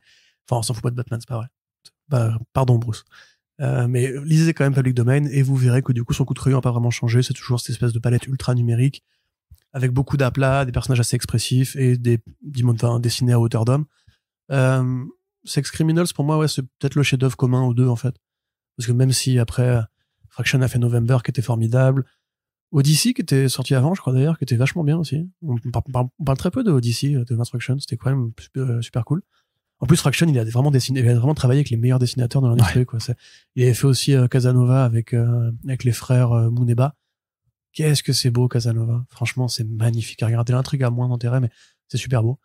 Donc bref, je dérive et je dévie parce que Arnaud ne m'écoute pas, et donc je peux dire ce que je veux pendant un espace non, je t'écoute là, c'est bon. Merde. Bon, c'est fini, voilà, c'était cool le temps que ça a duré. Et l'autre actualité en VO, c'était plutôt du côté de chez Marvel, avec Greg Capullo qui apparemment serait bien de retour pour un projet à Fantastic Four. Tout à fait. On n'a pas eu l'annonce, on pensait qu'elle arriverait plus vite, mais sur les réseaux sociaux, sur Instagram, on a vu Capullo qui a dessiné un The Thing, et il a dit voilà, l'encre est sèche. Les contrats ont été signés.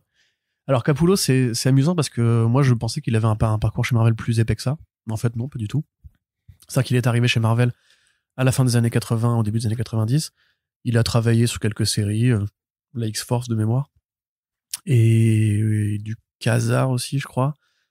Enfin, il a fait quelques petits projets, quoi, mais rien de très substantiel. Après ça, il a été repéré par McFarlane, pardon, qui lui a dit Coco, toi et moi, on va faire des grandes choses ensemble. Ils ont été faire du Spawn, ils ont été faire du Hunt, ils ont été faire des tonnes de trucs dans l'univers de Spawn. Et il est resté chez Image pendant bien 5, 6, 7 ans. À tel point qu'en fait, on retient beaucoup ces années Image, limite un peu en escamotant ces années Marvel. C'est vraiment devenu le poulain de McFarlane. En plus, ils sont pas vraiment ils ont pas une grande différence d'âge, mais c'était quand même McFarlane le papa dans la relation des deux. Et peut-être un peu plus vieux quand même. Un tout petit peu, mais tu vois, c'est pas genre, il était pas trentenaire, McFarlane, quand il a démarré chez Image, donc, c'était super jeune, hein, quand ils ont commencé. Il y avait une émission de télé où il y avait un plateau avec McFarlane et Rob Liefeld et Stan Lee qui étaient là. Et ils leur disaient, so, here are the newcomers. Et, tout. Ouais. Et tu les voyais, les deux, mais c'était des mômes, quoi. C'était vraiment Ouais, des ils avaient enfants. 25 Ils avaient limite ans, encore de l'acné, tu vois, quoi. Et ils sont devenus super riches, super tôt. Et après, bah, la fulgurante croisade de McFarlane dans l'industrie des comics. Donc, bref. Ensuite, bah, évidemment, Greg Capullo, c'est surtout maintenant le dessinateur du Batman de Scott Snyder, puisqu'il a fait toute la saga, ou presque, à part quelques fill-in. Il a fait le Last Night on Earth, il a fait les 2 Metal. Et bon, on peut le lui reprocher, hein, mais quelque part, c'était quand même bien dessiné, malgré tout. On peut lui reprocher les métals. Pour le reste, c'était quand même un run qui... Bah, graphisme, c'est pas le problème. Le problème de Metal, c'était pas le dessin. Ah, Metal, c'est moche quand même. Hein. Non. Metal et Death Metal, c'est très très moche par moment. Hein. Tu sens que le design est moche. Mais... Non, mais même sur les dessins, il y a des planches où vraiment c'est bâclé. Attends. Après, peut-être qu'il en avait un peu ras le cul au bout d'un moment. Bah, tu m'étonnes tellement. Pardon. Hein, mais... Non, mais t'as le droit. Et donc voilà, ça fait donc 30 ans depuis que Capullo a quitté Marvel. Et c'est une grosse prise quand même pour Marvel, je trouve.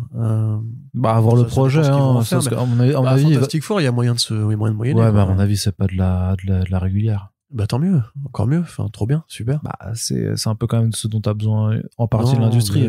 Sur quoi bah, il leur faut des ongoing fortes. Il faut, si tu veux que les gens reviennent dans les comic shops, il faut leur donner quelque chose qui fasse revenir. Bah, le Black Label, ça fait revenir, hein. Bah, vite fait. Le Black Label, c'est aussi beaucoup de gens qui font du trade waiting. Ils disent, ah, c'est bon, 3 numéros, j'attends le hardcover, hein. Oui, de façon, et en plus, Marvel ne fait pas, Marvel ne fait pas de Black Label, donc tout ce qui est mini-série, clairement, c'est des choses où tu motives encore plus le trade waiting. Ce qui est délétère, non? Non, mais t'inquiète pas qu'un Fantastic Four 2 points quelque chose, 1 par Greg Capullo, ça va se vendre à 100K, hein. Non, je suis pas du tout inquiet. Ouais, mais c'est court-termiste. Moi, je te dis qu'il faut des choses qui fassent revenir les gens. C'est pas à l'âge de Capullo que tu te remets à faire de l'ongoing de toute façon.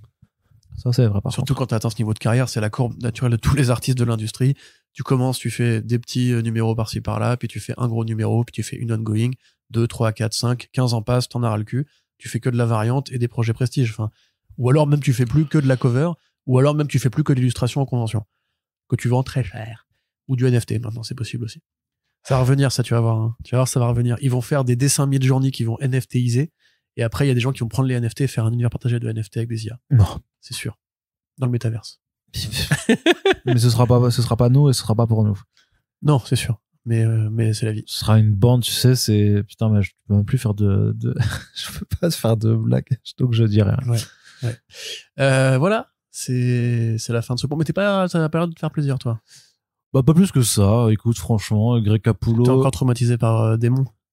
Ah, Démon, c'était bien nul, ouais, effectivement. Ouais. Cela dit, je trouve que Metal est pire, parce que... parce que Démon, tu connais pas les personnages, donc tu t'en fous s'ils sont nuls. Ouais, mais pareil, ce que je te dis, c'est ce que t'en retires dans l'écriture, c'est ces tics de Scott Snyder sur le bien et le mal, sur ses envies d'inventer des trucs par rapport aux métaux, toujours, tu vois, et surtout de baratiner sur sa mythologie, comme si, en fait, il était impossible de la découvrir in universe, tu vois, et qu'il fallait absolument des textes de récitatifs pour te faire une leçon. Et ça, c'est une incapacité qu'il a. Surtout vu le degré de connerie du truc. Hein. Ouais, c'est ça. Il y a le bien et il y a le mal. Et alors, du coup, alors il y a telle énergie qui traverse le bien. Moi, genre, non, mais il y a juste le bien et le mal, c'est tout. C'est super oui, mais simple. en fait, il y a le métal du bien et il y a le métal du mal. Et quand tu es infusé with le métal du mal, eh ben, tu deviens un démon. Et après, je te fais un petit organigramme. Non, j'ai compris. Tu deviens un démon. Voilà, très bien, cool. Merci, Scott. Non, mais je trouve que vraiment, il a un problème. Il a vraiment son problème de pas savoir, écrire. C'est pas, non. Non, parce que Pardon, franchement, non, c'est pas cool. En plus. non, en plus Il a c'est fait pas des très bonnes BD. c'est pas vrai, voilà. Non, mais sur beaucoup de ces trucs récents, oui, il est incapable en fait ouais, qu'on comprenne son univers sans qu'il ait besoin de l'expliquer, et justement sur des trucs qui sont pas compliqués. Vraiment. Ah oui, ni utile particulièrement. Personne n'a demandé à une bible de comment fonctionne l'univers de démons. C'est relativement simple et il n'arrive pas à le faire. Mais enfin bref, tout ça pour dire que pour le coup, Greg Capullo, en ce qui me concerne, même si j'ai aimé son Batman la plupart du temps, même les passages les plus délirants de Snyder, même si je trouve que c'est un dessinateur dont le style me plaît, même si je trouve qu'il n'a pas été exploité sur des très bons projets, parce qu'il y avait aussi eu le Reborn de Mark Millar qui était nul à chier pour le coup. C'était un isekai d'ailleurs, avant l'heure. Ouais. C'est Ouais, c'est un isekai. Moi, j'ai découvert le concept du isekai, je me perçois que Mark Millar était encore en avance sur son temps. Sacré Marc. On reparlera de lui dans le prochain front page d'ailleurs. Les mecs vont dire non, ça existe depuis Sword Art Online. Je veux dire en Occident. Hein. Oui, non, et Occident. puis même c'est juste que ça en plus en est un, sauf que ça avait pas été marketé du tout comme ça à l'époque, quoi. Donc non, c'est juste que je trouve qu'effectivement, comme tu dis, c'est un peu pour moi un dessinateur qui commence à être un vieux de la vieille, sans jugement de valeur, mais que voilà, il a fait ses armes dans les années 90 avec Spawn notamment. C'est pas avec lui qu'on va renouveler l'intérêt du plus jeune, si ça doit être la problématique du comics de façon générale, et qu'il faut en fait réattirer des nouvelles gens ou forger les Greg Capullo de demain. Bah je suis désolé, Capullo c'est cool, je suis content et j'espère que ce sera bien, et j'irai le lire parce que moi j'ai plus de 10 ans maintenant de bouteille par rapport à lui. Mais je pense qu'effectivement c'est pas le projet qui va sauver entre guillemets l'industrie, c'est pas un truc qui c'est pas le but là, je pense. Bah j'ai l'impression que parfois c'est ce que Millar disait aussi. Millar il a eu toute une série de sorties sur les réseaux sociaux où il s'improvisait un petit peu nouvel analyste du marché aux États-Unis, ce qui est d'autant plus rigolo qu'en plus il se base sur des données que personne n'a, parce qu'en fait personne n'a les chiffres au global, personne ne sait, les gens connaissent leurs propres chiffres mais personne ne sait à l'heure actuelle comment se vendent réellement les comics aux États-Unis. Quiconque vous dit le contraire vous raconte n'importe quoi, parce qu'il n'y a plus en fait de database, n'importe quoi qui permette d'avoir une vision au global du marché. Et il était là à dire mais oui, mais regardez, ce qu'il faudrait c'est faire revenir justement je vais dire des noms au hasard parce que là je les ai plus en tête, mais des Jim Lee ou des McFarlane sur des grosses séries mainstream et tout ça. Et tu fais mais les gars, vous parlez littéralement de gens qui faisaient ça il y a déjà 30 ans, quoi. Comment est-ce que vous voulez que ça attire des personnes qui sont plus jeunes que nous, donc qui ne les ont absolument pas connus à leur meilleure forme? Comment est-ce que vous voulez que ça attire qui que ce soit? Et je trouve que là, ce qu'on nous annonce, ça fait partie de cette mécanique on se repose sur des bases solides, sur des articles qui sont bons, mais se reposer là-dessus ne réglera rien au problème, surtout qu'en plus ça va être du single issue qui sera vendu du coup je sais pas 6-7$ easy, tu vois. Donc et là on repart après dans tous les travers du marché, mais bon. Mais quand même là tu as raison, c'est pas ça qui va attirer de nouveaux lecteurs, encore que le trait de Capullo a attiré de nouveaux lecteurs à l'époque de la série Batman, hein. Je suis un de ces nouveaux lecteurs, en tout cas en régulier, parce que je lisais un peu de comics avant quand même, mais tu vois, tu t'aperçois que c'était il y a plus de 10 ans maintenant. Voilà, mais déjà à l'époque il avait 20 ans de bouteille, hein. En 2012. Donc finalement, on n'est pas à l'abri. Aujourd'hui, non. Ce que je veux dire, c'est que ce projet-là, il n'est pas fait pour ça. C'est vraiment un projet prestige, comme ils font les séries avec Claremont, les séries avec Michelini, les séries avec Peter David. Enfin, toutes ces séries nostalgiques, ça parle de ça. Enfin, ça parle de cette envie de revenir aux fondamentaux des années 90 ou 2000, quand les comics étaient plus sains, quand les comics marchaient mieux, quand le monde était plus simple aussi. Enfin, c'est un appel en fait à la nostalgie du vieux client, c'est tout. Moi maintenant, qui n'ai jamais vu Capullo de mon vivant entre guillemets et de son style moderne faire du Marvel, j'avoue que en fan de son coup de crayon, même si j'ai beaucoup craché dessus comme tout le monde parce que je ne supporte pas l'écriture de Scott Snyder sur Batman, je suis curieux quand même. Je me dis peut-être que c'est l'occasion aussi de le faire avec un scénariste un peu ballsy, de faire un petit projet Fantastic Four en 3, 4, 5, 6 numéros que je prendrais plaisir à lire. Tu vois, enfin, j'essaie d'être optimiste pour une fois. Pour une fois, ouais, c'est bizarre. C'est comme ça qu'on se sent. On a inversé nos rôles cette fois-ci. Corentin, on passe maintenant du côté des écrans. Voilà, ça fait déjà une bonne heure qu'on parlait de comics, donc il faut border un petit peu les écrans, on vous l'a dit, hein, qui reprennent un petit peu du poil de la bête maintenant que la grève des acteurs est totalement terminée. Alors du côté de la série télé, un peu du wishful thinking, ou en tout cas ce qu'on appelle du souhait, mais poussé quand même. Eric Kripke, qui apparemment est très intéressé pour adapter Saga de Brian K. Vaughan et Fiona Staples en série télé. Oui, alors là récemment le Hollywood Reporter, parce que là donc c'est la fin de l'année pour ceux qui nous écouteraient dans le futur.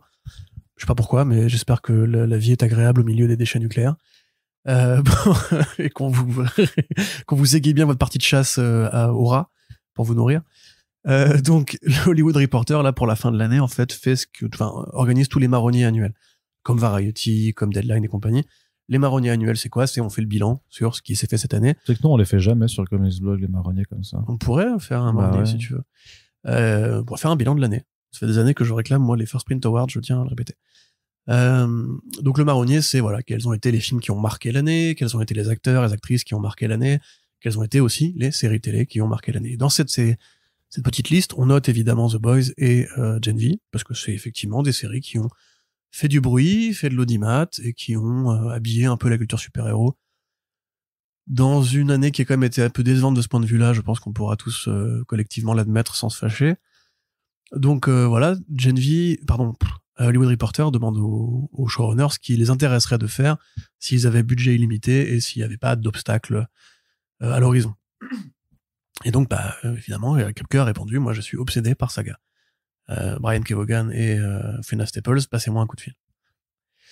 Dans la foulée, ensuite, quand l'article a été publié, il a retweeté l'article lui-même et a dit ce n'est pas une blague, vraiment, je fais campagne pour ça, j'espère vraiment qu'ils vont voir le truc, qu'ils vont me contacter. Donc Eric Kripke a très envie de faire Saga. Et je sais pas si c'est forcément une excellente nouvelle. Ah bon? Ça y est, on reprend nos rôles alors. Voilà, ça y est. Parce que autant Eric Kripke, il a cette espèce d'humour de sale gosse, il a cette conviction politique qui fait qu'il est très bien, c'est un très bon choix pour faire la série The Boys. Saga, il y a de la politique, il y a même un peu d'humour, il y a de la violence et du sexe, donc je pense qu'évidemment un showrunner qui n'a pas peur de ces sujets-là, ce serait une bonne idée, mais c'est peut-être un peu trop gros pour lui, pour moi. Saga, c'est... Mais pour qui ce ne serait pas trop gros en vrai, c'est une bonne question. Franchement, peut-être un Brian Fuller, un mec comme ça, t'as mais vu l'univers que c'est. moi honnêtement, j'ai pas spécialement envie qu'on adapte Saga, très honnêtement. À Je part pense en que la BD animation. elle-même se suffit, voilà, déjà en plus, pas en image réelle. La BD elle-même se suffit très bien. On a le droit d'avoir des chefs-d'œuvre à nous, qui soient juste à nous, et qu'on n'a pas besoin de déplacer sur un écran pour que les gens se disent c'est intéressant. Tu veux essayer Ça, par contre, ouais, je suis complètement d'accord. Tu veux essayer de convertir les gens à lecteurs de comics, tu fais lire Saga, et ça marche. En fait, là, c'est ça, c'est que c'est super cool de lire Saga. Comme les déclarations stupides de je sais plus quel ministre de la culture qui avait dit on peut utiliser Astérix pour aller lire du Kundelic ou je sais pas quoi là, du Kundera, je crois. Qui c'est qui a dit ça? C'était pas Roselyne Bachelot, je sais plus, enfin quelqu'un de très bête. Le mépris. Voilà, quelqu'un de très très bête. Mais oui, c'est ça, c'est que la bande dessinée n'est pas en tant que telle un support pour autre chose. En fait, c'est une forme d'art en tant que telle qui est entière, qui est complète et qui se savoure et qui s'apprécie en tant que telle. En fait, c'est comme toutes les formes d'art, en fait.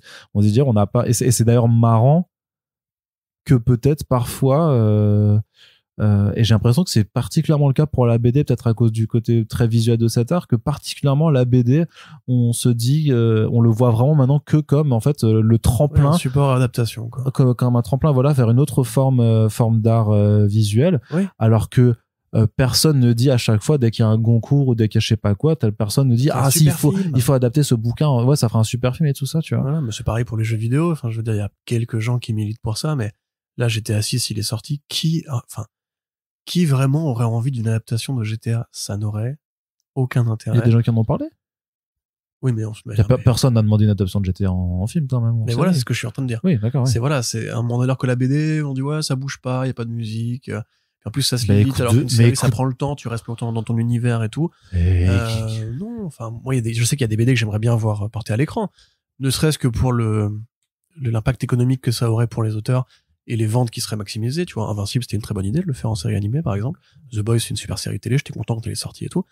Mais Saga, pour moi, ça ne marche pas, quoi. Enfin, il y aurait forcément, regarde Paper Girls, par le même scénariste, hein. Regarde Why the Last Man, par le même scénariste. Ouais, mais regarde ce qu'ils en ont fait. Mais peut-être parce qu'en fait, Hollywood, c'est un milieu qui est trop guindé, qui est dirigé par des variables économiques qui vont aller Et trop frileux. Hein. ouais, voilà, en fait, s'ils sentent pas qu'il y a vraiment un potentiel de grosses franchises et compagnie, ils mettront pas les moyens. Genre, ouais, The Last Man, c'est pas compliqué à faire. Hein. Ah, la série télé elle-même, tu peux la faire pour 3 francs 6 sous. Tu peux même limite la faire en web-série par une équipe un peu motivée qui a fait un léger Kickstarter pour acheter un singe et le dresser. C'est bon. Et pourtant, la série elle-même, elle est plate, quoi. Elle est morne, elle a pas d'intérêt. Parce que ce n'est pas Brian Kevogan qui manipule le rythme comme il manipule un rythme de bande dessinée, parce que t'as pas le découpage qui va te faire un chemin de progression. T'es peut-être pas juste borné à une caméra. En BD, t'as toutes ces caméras qui se répondent les unes entre elles, et c'est le découpage de la planche et de la case. Mais Arnaud vous a déjà dit pourquoi c'était bien de lire les BD il y a 20 minutes. Oui.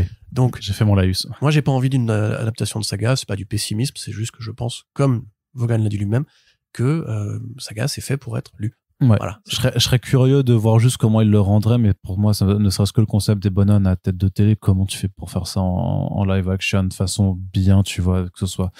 Il y a trop de trucs, il y a tous les c'est comme la série Low de Tokini avec Remender. Moi, j'ai pas spécialement. Bah, j'aime bien la fiction sous-marine et tout, hein. Mais putain, mais c'est pas la peinture de Tokini que j'en ai rien à foutre. Moi, c'est l'aspect graphique qui m'attire dans cet univers. Enfin bref, voilà. Donc désolé Eric Ripke, on comprend ta passion. Moi aussi, si j'étais créateur de contenu, si j'étais réalisateur, si j'étais scénariste, j'aurais envie de m'approprier ma bande dessinée préférée. Mais ce n'est pas le cas, donc j'aurais du mal à me mettre à ta place. Et voilà, The Boys c'est déjà très bien. Déjà termine The Boys, hein, parce que le chemin n'est pas fini, mon pote. Puis comment tu fais pour les cornes de Marco, par exemple, pour que ce soit bien, tu vois? Bah, je sais pas ce que. Hein, non, ouais, mais j'entends bien, mais je trouve justement que Star Trek comme ça peut faire un peu cheap. Que là, on a bien vu la façon dont ils ont fait les hybrides dans Sweet Tooth. Moi, je trouve ça vraiment pas ouf. Et je trouve qu'il y a des concepts comme ça, qui rendent juste pas bien, quoi. Sweet Tooth c'est aussi un super exemple. Les Zelda Lana, je sais pas, il y a plein de Sweet trucs. Tooth en BD, c'est noir, c'est dépressif, c'est froid. Puis le concept du en série télé, c'est un conte pour enfants, quoi. Enfin, même si ça s'est amélioré, je veux bien et tout, mais ça montre quand même la différence de philosophie entre un éditeur qui laisse faire l'artiste et un studio qui va forcément mettre son grain de sel, soit pour économiser du fric sur les effets spéciaux, soit pour orienter le truc sous un angle, tu vois. Regarde, mais putain, la série Hawkeye de Matt Fraction et David Arras qu'ils en ont fait chez Marvel Studios, ils en ont fait un film de Noël de merde, de 6 heures, enfin quasiment. Non, stop. Voilà. C'est-à-dire que si même Marvel n'arrive pas à adapter proprement les comics Marvel, imaginons une seconde que Prime Video va y adapter un comics comme Saga. Il y a zéro chance. Hein. Puis le Lion 4, comment tu fais aussi pour rendre ça tu vois, il y a trop de trucs en fait qui sont vraiment super compliqués. Donc ouais, je t'avoue, on verra bien hein, si ça. Moi, ce qui m'intéresse plus, c'est de savoir si effectivement c'est plus est-ce que son discours va réussir à tomber dans les bonnes oreilles en fait, est-ce que ça va les intéresser ou pas, puisque comme on le disait, Kripke, c'est The Boys. The Boys, c'est un gros succès sur Prime Video. Et The Boys est en train de prendre la voix des studios qu'il critique dans le propos, puisque on a fait un podcast récemment sur Genvi pour dire qu'on a trouvé ce spin-off plutôt cool. C'était au même moment où est tombée l'annonce d'un deuxième spin-off en live action, sachant que c'est du coup le 3e en tout, parce qu'il y a eu aussi la petite série d'animation The Boys Diabolical. Donc, spin-off The Boys Mexico qui arrivera. T'aimes pas que je fasse la bonne prononciation? J'ai vu que t'avais bugué sur Hamnet aussi avant. En France, on dit Strange, hein, donc, et Spider-Man, donc tu fais comme tu veux, Arnaud. Donc The Boys Mexico qui est donc un nouveau spin-off qui doit arriver, donc il se passera au Mexique, qui va aborder l'autre. Non, bah non, du coup c'est pas pareil. Donc qui pardon. Il a filtré. Mes vieux démons. Il a essayé de leur tenir, mais il a filtré. Mes vieux démons, même, tu sais que j'ai envie de te faire les fesses comme ça, c'est tout à chaque fois que tu m'embêtes comme ça. Donc, qu'est-ce que je voulais dire? Là, vous avez un aperçu de nos vraies relations, en fait. C'est ça. Tout dans la douceur. En Mexique, Arnaud, tu disais. Donc au Mexique, et c'est notamment que la production, c'est donc Luna qui faisait Ghost Rider dans Agents of Shield, et moi j'aime bien dire que les trucs C'est Diego Luna? Ouais. Bien sûr. Sérieusement? Ouais, il a fait un Ghost Rider. Ouais. Et donc l'autre Gabriel qui était donc dans Werewolf by Night. Mais on s'en fout de ça, c'est un super acteur, Gael Garcia. Mais moi, je veux que les gens qui aiment les adaptations, enfin qui regardent les adaptations de comics, savent à quoi se référer, parce que s'ils sont comme moi et qu'ils regardent pas Le Parrain, par contre, c'est pas Le Parrain, c'est Almodovar là. Non, je sais, mais s'ils regardent pas Almodovar ou Le Parrain, et ben ils ont regardé Werewolf by Night quand même, et donc ils disent ah oui, ok, c'est celui-là. Tu vois? Oui. Eh bien, vas-y, comment? Et donc, vas-y, fais tes vannes racistes sur les Mexicains fainéants, là, Arnaud. T'en avais plein tout à l'heure. Quoi? Il a fait des vannes, mais horribles. Oh Dieu, vous auriez dû entendre ça, vraiment. C'était honteux. C'était à coup de ouais, le mur il est pas assez haut. Moi je tirerais carrément dessus, tu vois, on rase le pays. Bref, c'était assez dégueu. Ouais, par contre, ceci Mais, dit, par rapport. Non, mais ceci Alors dit. c'est vrai, mais Non, du coup, c'est bien sûr totalement faux. Mais ceci dit, par rapport à ce que tu racontes là-dessus et par rapport à l'intrigue politique de la évidemment. saison 4 de The Boys qui érige Homelander en donc nouvelle version de Trump, ce que vous voulez, clairement d'avoir le versant du rapport des Mexicains et donc de Mexicains potentiellement à super pouvoir par rapport, bah voilà, à tout ce conflit politique qu'il y a entre le Mexique et les États-Unis. Ou alors à la façon dont on le voit aussi aujourd'hui, la façon dont Vote, enfin dont dont Warner, Apple, tout ça drague ouvertement le public d'Amérique latine et d'Amérique du Sud. Donc tu peux aussi voir comment Vote pour essayer d'implanter sa succursale justement au Mexique de super-héros Bien sûr, trendy parce que vu que les héros de Vote sont militarisés ouais. et que le Mexique fait beaucoup appel à d'anciens militaires d'Afghanistan, etc. pour combattre les cartels parce que leur armée est trop corrompue. Donc voilà, il y a plein de trucs à faire. Hein. Voilà, il y a plein de trucs à évoquer clairement, mais il y a aussi ce côté. Mais du coup, en fait, vous allez vraiment faire la franchise dont vous moquez éperdument dans la série mère, et toujours avec ce paradoxe de c'est Prime Video aussi, quoi. Mais en ce moment, en plus, c'est même pas que les super-héros parce que nous, on pense à Namor, on pense à Blue Beetle. D'ailleurs, c'est le même scénariste. Oui, alors ça, par contre, au secours, une chose à la fois. Super. Restons dans le côté positif avant même analyser de la force.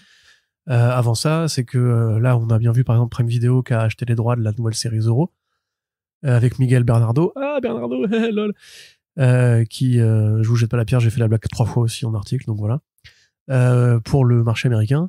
À côté de ça, il y a Mark Millar et Netflix qui ont fait LA Guido pour adapter l'American Juice au Mexique.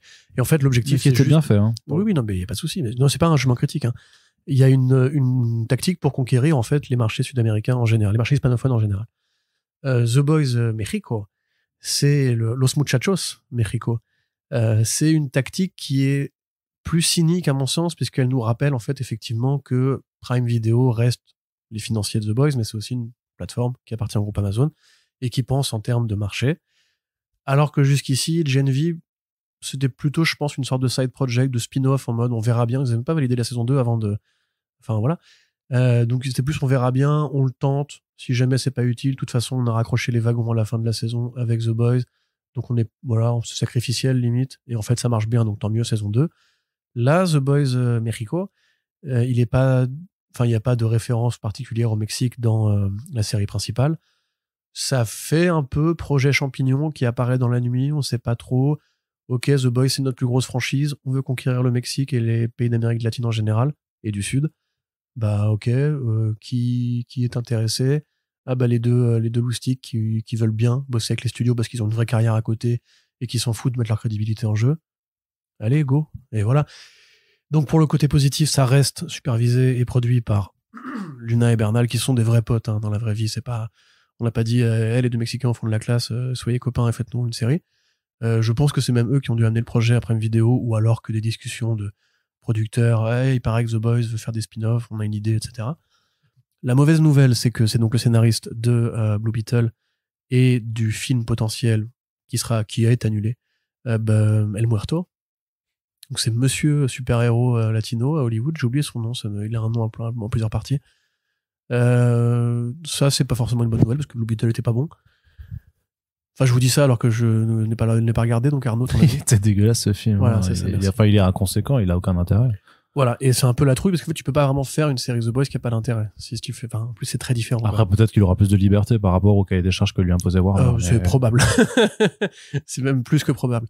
Mais puis c'est probablement qu'une première version. Hein. On se rappelle quand même qu'au départ, Gen V c'était Craig Rosenberg. Après, il a été dégagé par Fazekas et Butler parce que justement, il y a quand même un contrôle créatif sur l'univers de The Boys et que mécaniquement, voilà.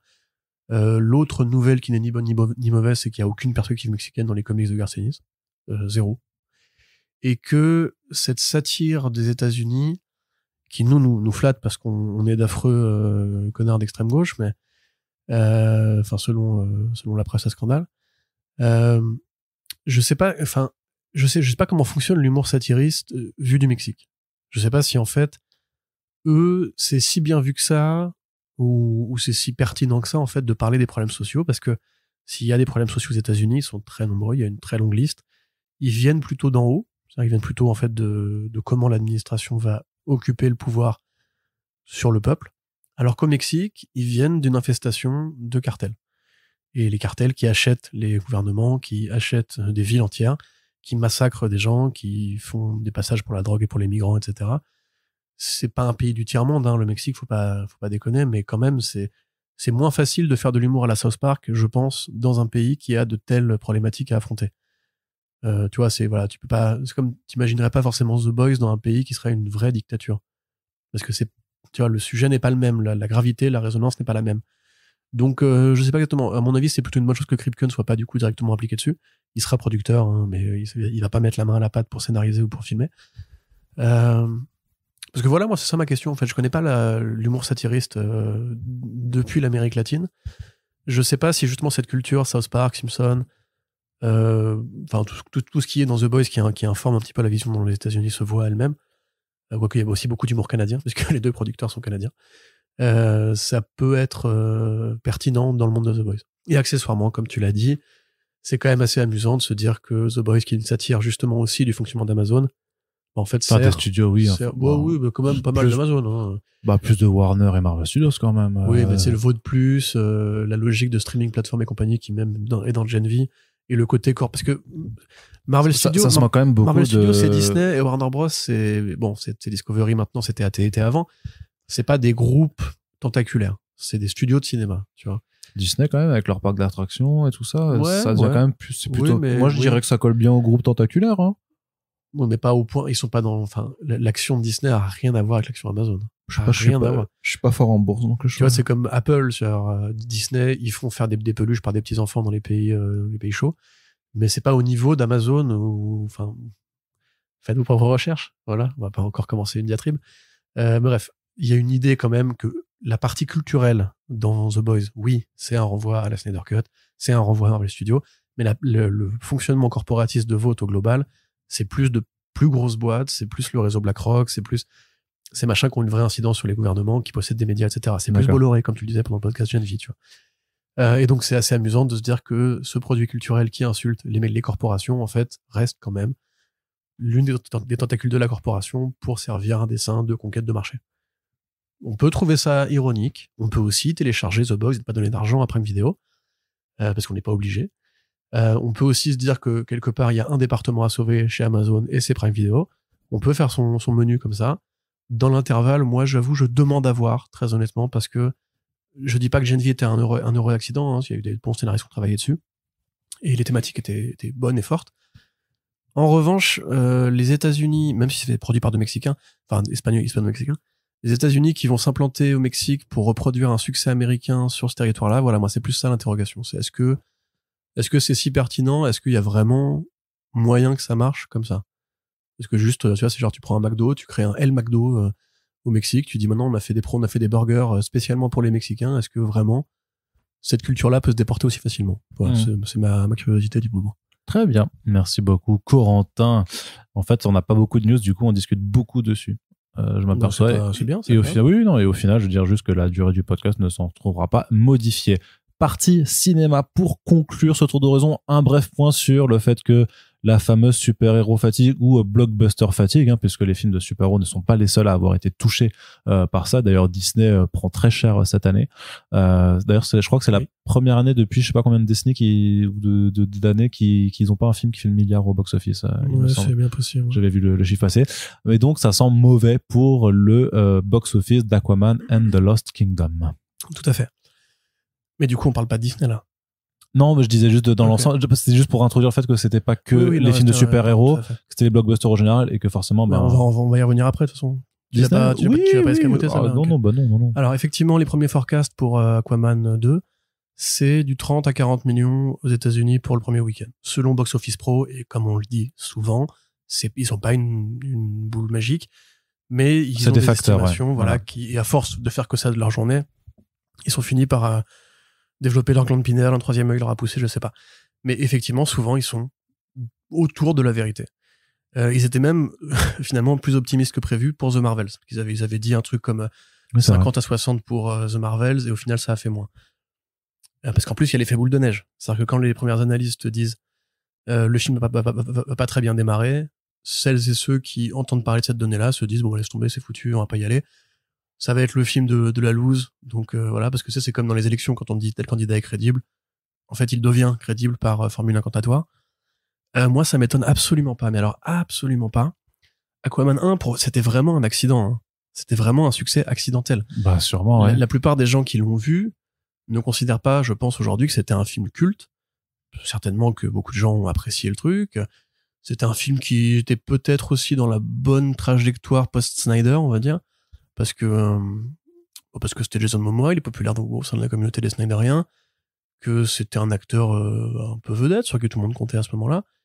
Le film avait cette espèce de cachet un peu hors norme de tout est filmé sous l'eau, tout est filmé en effets spéciaux, tout est machin, tout est bidule.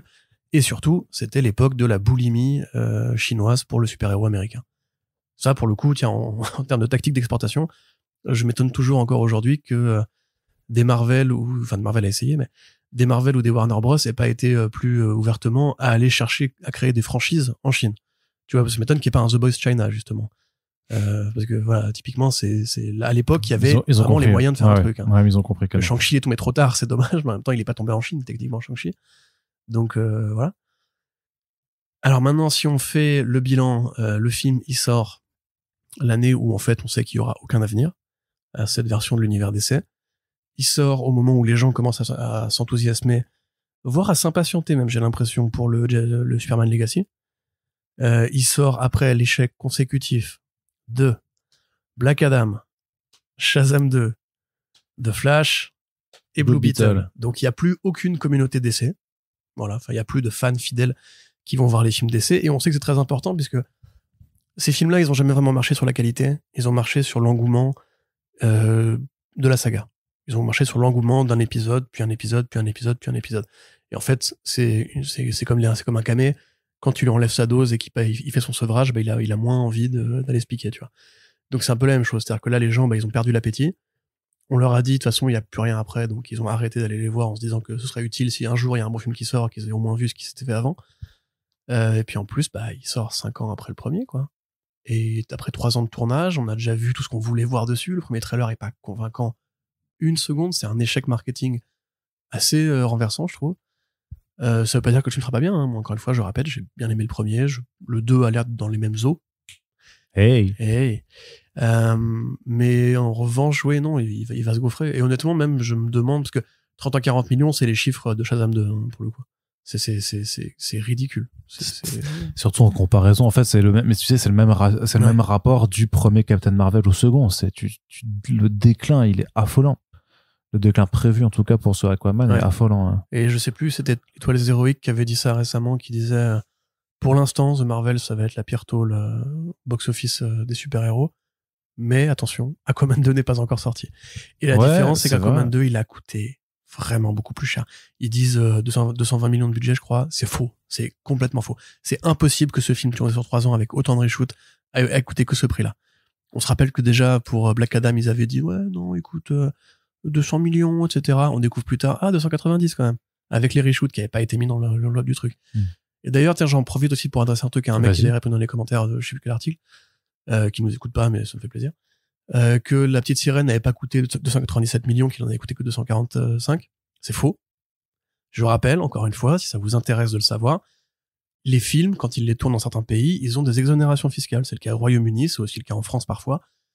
La Petite Sirène a bien coûté 300 millions à être fait, sauf qu'il y a eu un dégrèvement fiscal de 40 millions. C'est ça qui s'est passé. Dans la vraie vie, le film est moche, mais le studio a vraiment investi toute cette thune-là pour qu'il soit beau. Et Aquaman, c'est pareil. Enfin, Aquaman, ils vont annoncer le budget de production officiel. Ça veut pas dire qu'ils vont annoncer le vrai budget de production. On rappelle qu'on parle de gens qui s'arrangent avec les colonnes de la comptabilité pour que les actionnaires soient pas trop énervés à la fin du mois.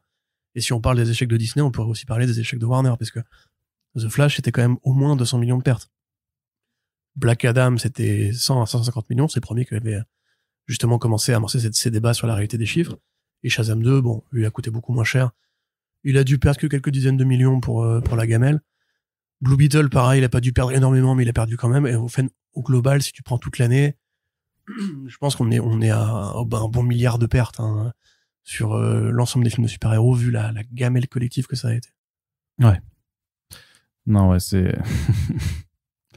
Ça va être quand même très rigolo, enfin rigolo à voir, non. Moi, je suis, enfin, à force, c'est juste que sans plaindre ou être triste, ça fait plus grand sens en fait par rapport à tout ça, puisque ce que j'ai déjà pu le dire aussi en podcast, l'analyse que j'ai là-dessus, c'est que 2023 et ces films-là payent sans être forcément les plus mauvais des films des 5 dernières années, mais payent par contre effectivement pour plein de pots cassés et à mon sens Marvel Studios paye pour les films ratés de Warner paye lui-même ses propres pots cassés pour sa non-gestion de son univers. Sony Pictures, on n'en parle pas assez d'eux, mais je pense qu'ils font clairement payer à tout le monde en fait, enfin à tous les autres studios aussi, le fait d'avoir sorti des merdes infâmes qui font que le public de façon générale, s'il voit pas, si à la limite s'il se dit pas juste ah ouais, enfin Venom c'est spécial parce que le personnage a une aura telle que je pense qu'elle arrive à faire passer outre le fait que tout le monde sache que c'est de la merde. Par contre, pour tout ce qui est du coup autres personnages un peu plus intéressants mais moins connu du grand public, en fait, bah, les gens se disent juste, bah, attendez, les derniers trucs que j'ai vu de super-héros, ah ouais, c'était Venom et ouais, bah, en fait, non, je vais pas y aller. Parce que pour le coup, il n'y a pas l'intérêt du personnage. Et il y avait des gens qui avaient eu cette théorie, comme quoi Tom Hardy avait accepté de faire Venom pour tuer le cinéma de super-héros de l'intérieur. Hein. Et peut-être qu'il a réussi, en fait. Peut-être. En tout cas, du côté de Marvel Studios, il y a aussi des choses qui se passent. Donc, on a des nouvelles de Avengers Kang Dynasty, le film qui change du tout, hein, puisque Daniel Destin Cretton ne le réalisera plus. Et maintenant, on sait que effectivement, Jeff Loveness a bien été débarqué du scénario, puisque c'est Michael Waldron qui s'occupera de l'écrire. Michael Waldron, c'est Monsieur Multivers chez Marvel Studios, puisqu'on lui doit le showrunning de Loki saison 1 et l'écriture de pas mal de la saison. Mais on a pas déjà écrit parlé. La saison 2 aussi. Ouais, il a écrit la saison 2. Il a pas showrunné, mais il a écrit. Il a écrit Doctor Strange in the Multiverse of Madness, mais je te demandais, est-ce qu'on n'a pas déjà fait cette actualité en fait? Parce que on avait fait le départ de... Non, on avait parlé du départ de Kang, je crois. Attends, bah Arnaud va vérifier pendant que... Parce que je vais raconter l'histoire de la défaite de Waterloo. Alors, il arrivait toujours pas à baiser, et donc bah, finalement il a décidé de jeter son chapeau à la mer et de dire « Je suis le Joker », et il s'est barré en nageant. Voilà. C'est-à-dire que Napoléon, c'est le Joker? Ah bah bien sûr, ils ont le même visage, c'est pas remarqué? C'est quand même fou, hein. Alors qu'ils ont pris vraiment un acteur qui ressemblait à Napoléon en plus. Ah oui, on en avait déjà parlé, c'est pour ça, c'est ça dans l'un putain, je suis vraiment un problème de mémoire, parce qu'on avait dit Avengers Kang Dynasty, personne vrai, échange de scénariste. Et c'est pour ça, mais en refaisant la présentation de Waldron en disant c'est Monsieur Multivers, je disais, mais attends, genre, élément de langage, je l'ai déjà dit, en fait, j'ai déjà fait cette formulation. Donc, pardon, je m'emmêle complètement les pinceaux, mais du coup, ça nous permet d'aller à la dernière actualité. Enfin, voilà, on va pas refaire tout le débat, c'était dans le dernier front page. Désolé, je me suis embrouillé, moi-même. Il n'y a pas eu d'actualité depuis, donc. Oui, c'est pour ça, mais j'avais peut-être pris de l'avance déjà à ce moment-là, mais bref. Par contre, donc chez Marvel Studios, il y a un autre truc. On l'a dit, The Marvel, ça s'est planté, ça s'est bien planté. Ça ne va même pas, à l'heure où on enregistre ce podcast, je veux dire que même le 200 millions de dollars, ils sont en 197. C'est-à-dire que, et vu que ils ont décidé d'arrêter, Disney a dit, bon, on arrête de rapporter les chiffres chaque week-end parce que de toute façon, ils vont arrêter aussi son exploitation. C'est aussi simple que ça. Le film va même pas officiellement réussir, en tout cas des chiffres connus, faire les 200 millions de dollars, qui est l'objectif à moitié de ce qui aurait été nécessaire à minima pour que le film ne perd pas d'argent, parce que vu son coût de production, on estimait que c'était 400 si ce n'est 500 en fait pour vraiment atteindre juste le seuil de rentabilité. Et Bob Iger a eu des explications plutôt rigolotes pour justifier cet échec, Corentin. Oui, Bob Iger qui a repris la parole là, pareil, je sais pas trop pourquoi. Pour rassurer les actionnaires, tu me disais, non? C'est pour rassurer les actionnaires, mais le prochain sommet actionnarial il est pas là. Juste pour rassurer le public et lui l'inviter à aller au cinéma. Ouais, alors en fait, il s'est passé beaucoup de choses. Déjà, depuis les sorties antisémites ou islamophobes, je sais plus de quel bord il est en ce moment, parce qu'il change d'avis tous les 3 jours, de Elon Musk. Non, antisémite, parce qu'il avait dit que les juifs menaçaient l'existence des blancs. Antisémite, Elon Musk, oui. Voilà. En fait, beaucoup de marques ont retiré leur publicité de Twitter. Ah oui, ce truc-là, oui. Voilà, et donc Musk, il a dit, s'ils me font chanter, je leur ferai un procès dans la gueule et tout. Non, il a surtout, alors pour le coup, Musk, c'est un salon, genre en pleine scène de conférence où il est interviewé par un journaliste, un animateur qui lui parle justement de ça et de ces entreprises qui ont refusé du coup de prendre la publicité. Et Elon Musk, il dit pas juste je vais leur faire un procès, il dit ah ouais, ils essaient de me blackmailer avec l'argent, fuck them. Ouais. Et il le répète 2-3 fois, hein, 2-3 fois, et il faut regarder cette vidéo. Parce que la façon dont il le dit, dont il se tourne vers le journaliste comme pour avoir peut-être une approbation par le regard en disant genre ah t'as vu je suis marrant, je dis fuck them et tout, je suis trop rebelle et tout ça, et le sort de vie dans son rictus, enfin il y a quelque chose de tellement gênant dans cette séquence, de fascinant, Bref. qui est vraiment non mais pour dire on est sur un chef d'entreprise, une des plus grosses entreprises au monde, en tout cas l'une des personnalités les plus riches du monde, qui se dit que sur un salon tech machin, tu peux juste dire aux gens ouais qu'ils aillent se faire enculer littéralement. Enfin, à quel moment tu dis ça quoi, vraiment? Je sais pas, non, Voilà. je ne suis pas dans la tête d'Elon Musk. Ça doit être bien vide à l'intérieur. C'est pas je vais les porter en Il y aura de la procès, place pour parce boire qu'à la un limite canapé. faire un procès c'est un truc d'adulte, tu vois. Les insultes comme ça c'est comme le gros larcher, tu vois, c'est pas du tout quelque chose d'un adulte responsable. Bon, vous découvrez du coup qui est vraiment Arnaud Kikou en 2023. Bientôt 2024, ça va être formidable. Donc, en dehors de ces considérations muskiennes, donc Bob Iger, qu'est-ce qu'il a dit? Il a grosso modo décidé de faire un peu de damage control, puisqu'effectivement l'année est pas bonne pour Disney.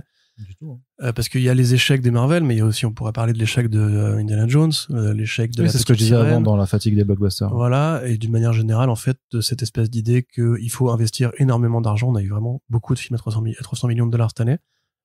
C'est énorme comme budget. Vous vous rendez bien compte que quand vous faites 300 millions de dollars, ça veut dire qu'il faut au moins doubler ça au box-office pour récupérer le moins de centimes, parce que vous faites 300 millions, puis vous mettez 100 millions dans la communication, si pas plus, pour essayer de faire parler du film, ça fait déjà 400 millions. Ensuite, le film il sort, les gens ils vont payer leur ticket, une partie du prix du ticket va à l'État, une partie du prix du ticket va à la salle ou au réseau, et une partie du prix du ticket va à Disney. Donc, pour un film de 300 millions, il faut faire du 800 millions, quoi, pour commencer à gagner $1. Et donc voilà, cette année a été très compliquée, et il y a eu donc c'est dans le cadre d'un sommet, en fait, qui a été organisé récemment. Dans le cadre d'un sommet, il y avait le Washington Post, je crois, ou le New York Times, un des deux, qui a été interrogé Bob Iger, et qui lui dit, alors, qu'est-ce qui se passe, mon coco? Pourquoi The Marvel, ça se gaufre à ce point-là? Marvel, ça a été la plus grosse boîte d'entertainment du monde pendant 10 ans. Nanana. Et en fait, lui, il a pas dit c'est la fatigue des super-héros. Il a pas dit c'est à cause de Kevin Feige, il faudrait que je le remplace depuis tellement d'années que Corentin me le dit dans les podcasts. En plus, je pourrais quand même y penser. Il a pas dit c'est la faute à Bob Chapek non plus, ou Disney Plus qui a dilué l'intérêt des... Bah, lui, il est déjà Voilà. passé sous les roues du carrosse, donc Voilà. Ouais, mais il aurait pu, justement, bus. tu vois, tant qu'à faire, il aurait pu tout lui foutre sur le dos, tu vois. Là, les films étaient développés par Bob il Chapek. passe sous le road du bus, t'as le bus qui commence à faire marche arrière, tu sais, pour encore un peu l'écraser. Je sais comme pas ça. si je vous avais parlé de ce super article de MSNBC qui parle de la présidence et de la relation entre Oui, t'en Bob avais Chapek parlé, et Bob Iger. Mm. Mais vraiment, je vous en supplie, allez le lire si vous parlez anglais. C'est un roman. C'est merveilleux. C'est Succession, mais dans la vraie vie. Mais donc, il a dit, en fait, le film a été tourné pendant le Covid. Et pendant le Covid, en fait, les producteurs, ils étaient pas assez là au quotidien, au jour le jour, pour surveiller ce qui se faisait. Une manière de dire que c'est la faute à Nia DaCosta qui savait pas ce qu'elle faisait si elle avait pas un mec derrière elle avec une casquette de baseball pour lui dire fais plutôt ça, s'il te plaît. Bon, déjà, c'est super irrespectueux, évidemment, pour la réalisatrice. C'est une façon comme une autre d'essayer de trouver, en fait, un responsable qui ne serait pas un col blanc, parce qu'on ne se vend pas entre col blanc, tu vois. Ils avaient déjà commencé à faire ça, on en avait parlé au podcast, en expliquant que c'était pas professionnel, que Nia DaCosta n'avait pas fini la post-prod en studio, ce qui est pas gravissime en soi, dans la mesure où c'est fréquent. Et en plus, en général, de toute façon, c'est Kevin Feige qui finit tout seul la post-prod. Alan Taylor l'avait dit pour Thor The Dark World.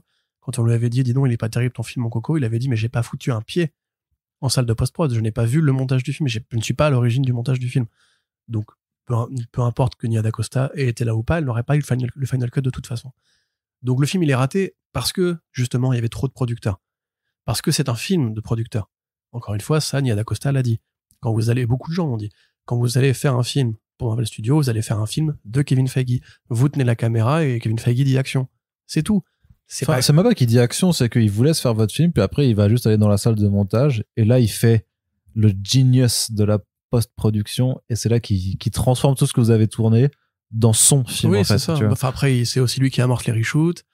C'est aussi lui qui supervise l'écriture et qui refuse les scripts s'ils sont pas en accord avec sa vision pour la saga. Enfin, je veux dire, quand t'es Chloé Zhao, que t'as fait Nomadland et The Rider et que tu fais Eternals, c'est quand même compliqué de se dire, ouais, c'est un film de Chloé Zhao, Eternals. Bah, il y a des bouts d'elle, oui, certainement, mais par contre, c'est aussi un film de Kevin Feige, c'est comme ça et c'est pas autrement.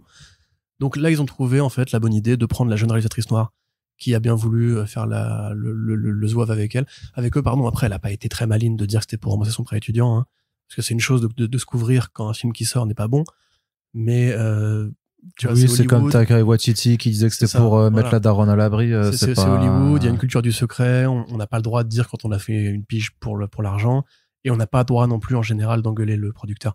Josh Trank avait essayé avec Fantastic Four, hein, il avait dit non mais c'est pas mon film, n'importe quoi. Ouais, ça Et lui a il pas. a été tricard de folie, ils l'ont montré vers la porte, ils lui ont mis un coup de pied dans le dos, quoi.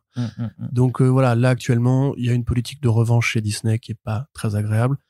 Je sais plus qui avait tweeté ça, je sais plus qui c'était, mais un autre scénariste qui avait travaillé chez Marvel Studios avait dit bah moi qui étais justement sur ce projet-là, je peux vous dire que non, c'est le problème de chez Disney, c'est qu'il y a justement beaucoup trop de producteurs qui vous disent quoi faire. Et en plus, c'est ironique quand justement ils avaient expliqué que ils cherchaient un réal un peu capé pour Fantastic Four, parce que comme pour Doctor Strange in the Multiverse of Madness, ils voulaient trouver quelqu'un qui pourrait en fait superviser la production tout seul, et derrière qui Kevin Feige pourrait ne pas être. Parce que justement, au final, c'est Matt Shakman, quoi. Donc, voilà, donc en fait, ils ont pris un faiseur, quoi. Et justement, c'est triste, en fait, parce que Bob Iger ne le pense pas, ça, c'est pas possible. Mais il le dit parce que, encore une fois, Bob Iger, il ne parle pas à toi et moi quand il parle. C'est comme quand vous parlez voyez un politicien, c'est pas directement à vous, le camp que vous représentez, qui va s'adresser. Il va s'adresser à une audience plus générale, à un discours plus ciblé. Et en l'occurrence, Bob Iger, quand il parle aux actionnaires. Il peut pas dire c'est la faute à Kevin Feige, parce que Kevin Feige, ça a été la poule aux œufs d'or pendant très longtemps, il est très protégé. En plus, c'est son poulain à lui, hein, Kevin Feige. C'est Bob Iger qui l'a bombardé président de Disney, de Marvel au global. Donc, il peut pas qui dire lui a ça. offert l'indépendance par rapport à Hypermeter. Voilà, il peut pas non plus dire c'est la faute aux fachos qui ont pas envie d'aller voir des films avec des nanas, parce que il a des fachos qui vont voir ses films. Voilà. Et dans le même temps, en plus, comme il s'est énervé justement, c'est pour ça que j'en parlais tout à l'heure, avec Elon Musk, et que sur Twitter il y a une sorte de nouveau retour depuis l'épisode de South Park là, le Wokistan, mon Dieu, on met des gonzesses partout dans mes films, en plus elles sont gays, moi c'est horrible, mes enfants, perversion. Du coup là il a quand même pareil lâché un peu de lest en disant que Disney allait abandonner le narratif politique, elle allait plus faire de combats sociaux mais des histoires qui comptent. On rappelle Black Panther, qui est un film qui est social, il a fait 1 milliard et il a été salué aux Oscars, en tout cas il a été sélectionné aux Oscars. Donc la qualité a été reconnue par les pairs de l'industrie pour un film politique, et d'ailleurs les Oscars récompensent très souvent des films politiques. Et il y a beaucoup de films chez Disney qui sont politiques aussi. Je sais pas si vous avez vu Pocahontas, il y a un léger fond politique dedans qui vous est peut-être pas apparu la première fois, mais c'est pas que des chansons et un arbre qui parle. Il y a un sujet. Et un raton laveur. Voilà, il y a un raton laveur. Et le chien aussi. Trop mignon. Il est trop mignon. Mais donc voilà, Disney a toujours tendu plus vers le côté démocrate de la force. Et puis toutes les histoires, enfin encore le rappeler que toutes les histoires sont politiques de toute façon. En fait, non, mais ça, alors là. Après, des façons, on voit très bien la façon dont ils essaieront de dire on va faire des trucs qui sont lisses en fait, où il y aurait pas d'idées un peu plus appuyées. Mais ce qui est d'un cynisme absolu, c'est que c'est qu'en fait c'est vraiment ce schéma, tu sais, des deux gars qui sont placés sur une même ligne est en fait le type qui est à droite qui avance vers l'autre et le type qui est à gauche qui recule, et ce qui fait qu'en fait que l'ensemble du spectre du discours est de plus en plus à droite, grosso modo, est véhiculé par le mec qui est donc à droite et qui continue de gratter. Et en fait dans le discours là, le truc c'est que les choses qui ont été reprochées donc par des partis, Corentin dira les fachos, moi je dirais simplement des réactionnaires et des conservateurs. Wesh. Parce que je pense qu'il y a quand même, c'est important d'avoir de la nuance dans la connerie, tu vois, il y a quand même différents degrés de conneries parmi ces gens-là.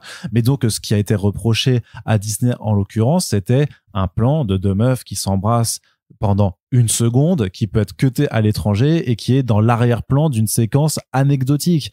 Et je veux dire qu'à partir du moment où même ça c'est trop, et que pour Bob Iger du coup il fait un pas en arrière en disant non mais c'est bon, en fait on va arrêter les trucs avec des messages et on va faire ça. Le truc c'est que une séquence qui réunit voilà juste 10 héroïnes, ça dure 30 secondes, ça fait un plan, voilà, ça fait un truc qui peut se giffer après, si même juste ça, alors que il y a pas de message derrière non plus. C'est même les dire que même les personnes concernées se trouvent que c'est un peu léger, et même Black Panther ça a été largement critiqué. Mais attends, mais même c'est Marvel, pas du tout... oui, il y a pas de fond politique particulier.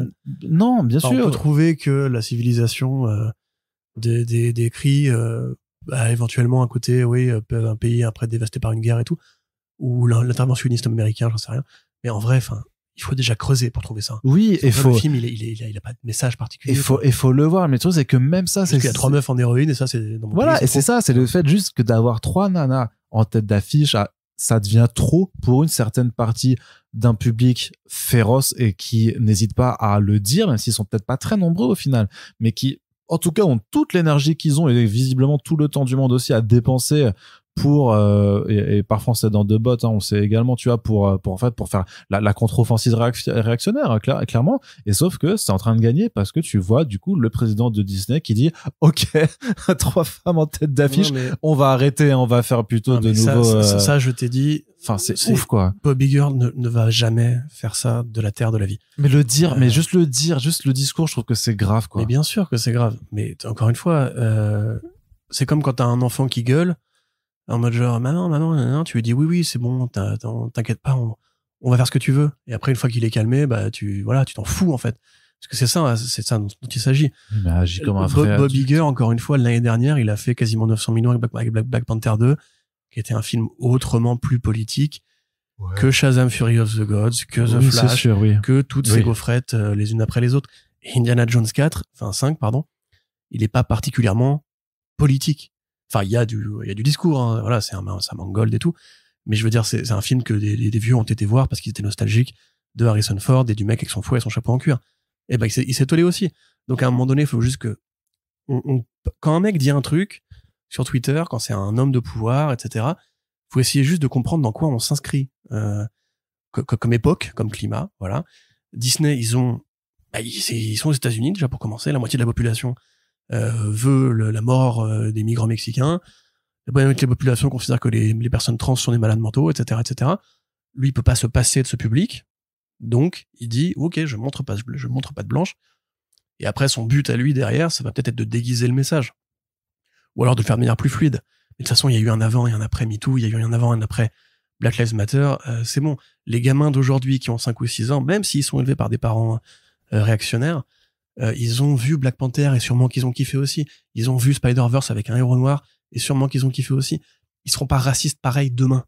Et il faut juste l'admettre, c'est comme ça. C'est une fin de race là qui se bat. C'est-à-dire que à une époque, l'homme blanc tout puissant, hétéro, etc., qui avait conquis l'Amérique, conquis l'Afrique, qui se faisait pas emmerder par les Asiatiques parce que c'était des pays ruinés.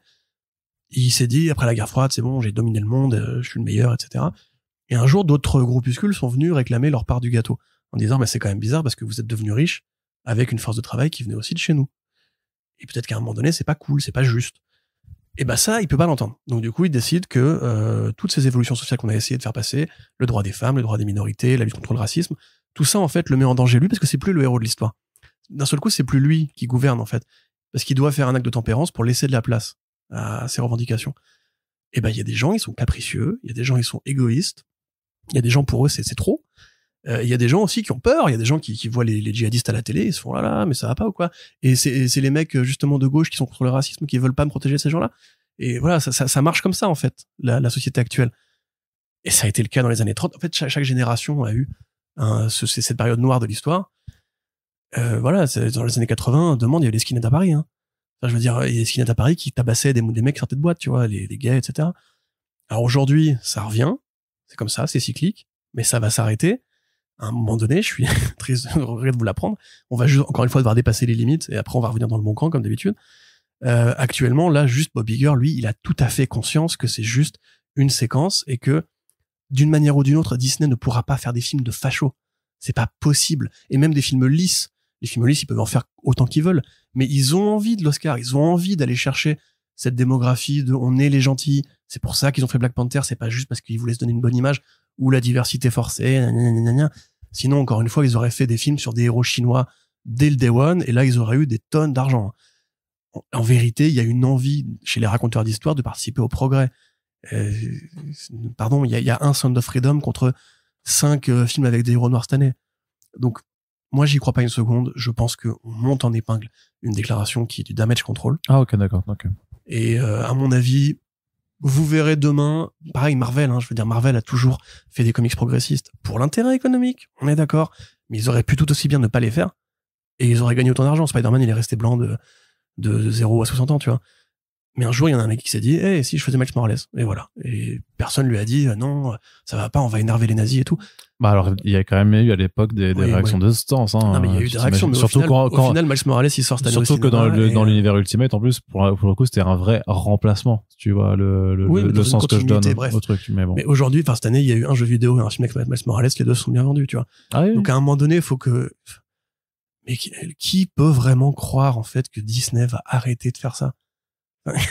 Vous vous rendez quand même compte qu'on sort de 10 ans avec justement des messages positifs qui ont rapporté des milliards à cette boîte. Elle va pas d'un coup se dire ah bah c'est les gens ont changé d'avis, finalement ils aiment plus les noirs, on va arrêter d'en faire.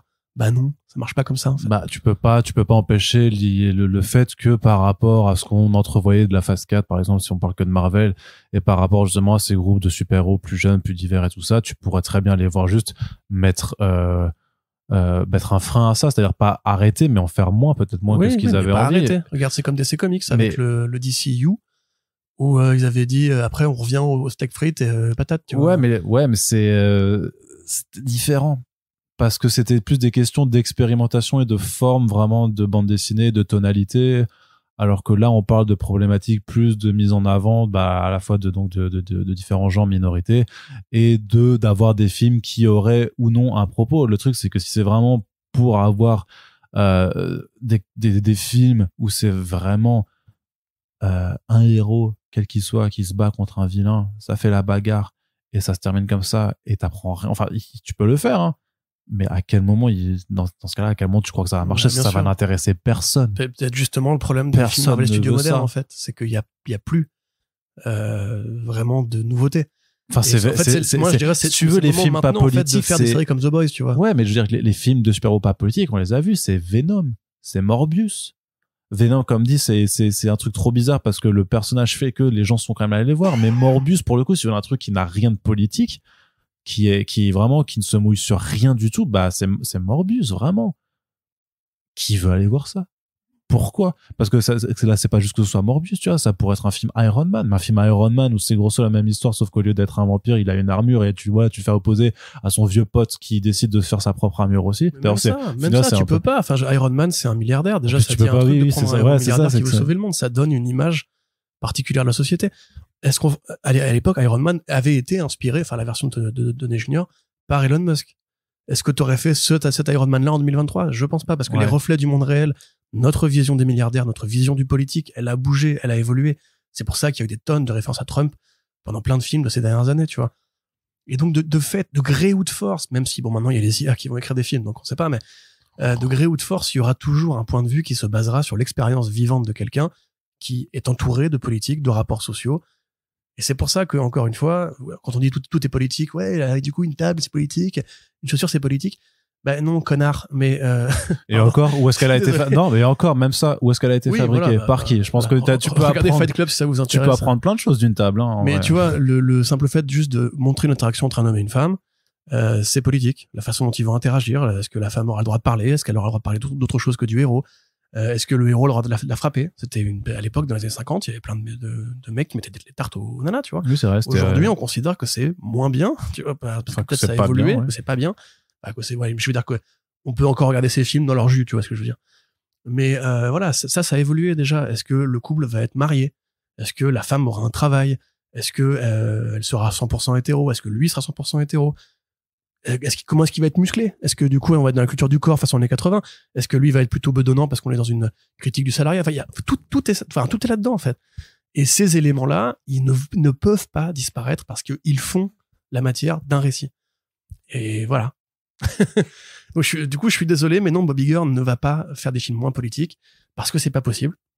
Et parce que même s'il en avait envie, ce n'est pas l'ADN et l'histoire de Disney. Puis c'est pas lui qui les écrit, de toute façon. Et c'est pas lui qui les écrit. J'aimerais bien voir un film écrit par Bob Iger, ça pourrait être assez rigolo. C'est de s'apercevoir à quel point les producteurs sont très certainement, de mon préjugé, de piètres scénaristes. J'aimerais bien voir, tu vois, genre vraiment, tu fais un film de super-héros, là, tu mets 3 des producteurs et tu leur dis, vas-y, écrivez les trucs. Et à mon sens, c'est comme les BD générés par IA, là, machin, c'est tellement laid. Un petit dinosaure avec une queue qui tellement médiocre, en fait, ça, où ça illustre juste la médiocrité de ces gens. Mais ce sera sûrement pour un autre podcast. Pour l'instant, on en a terminé.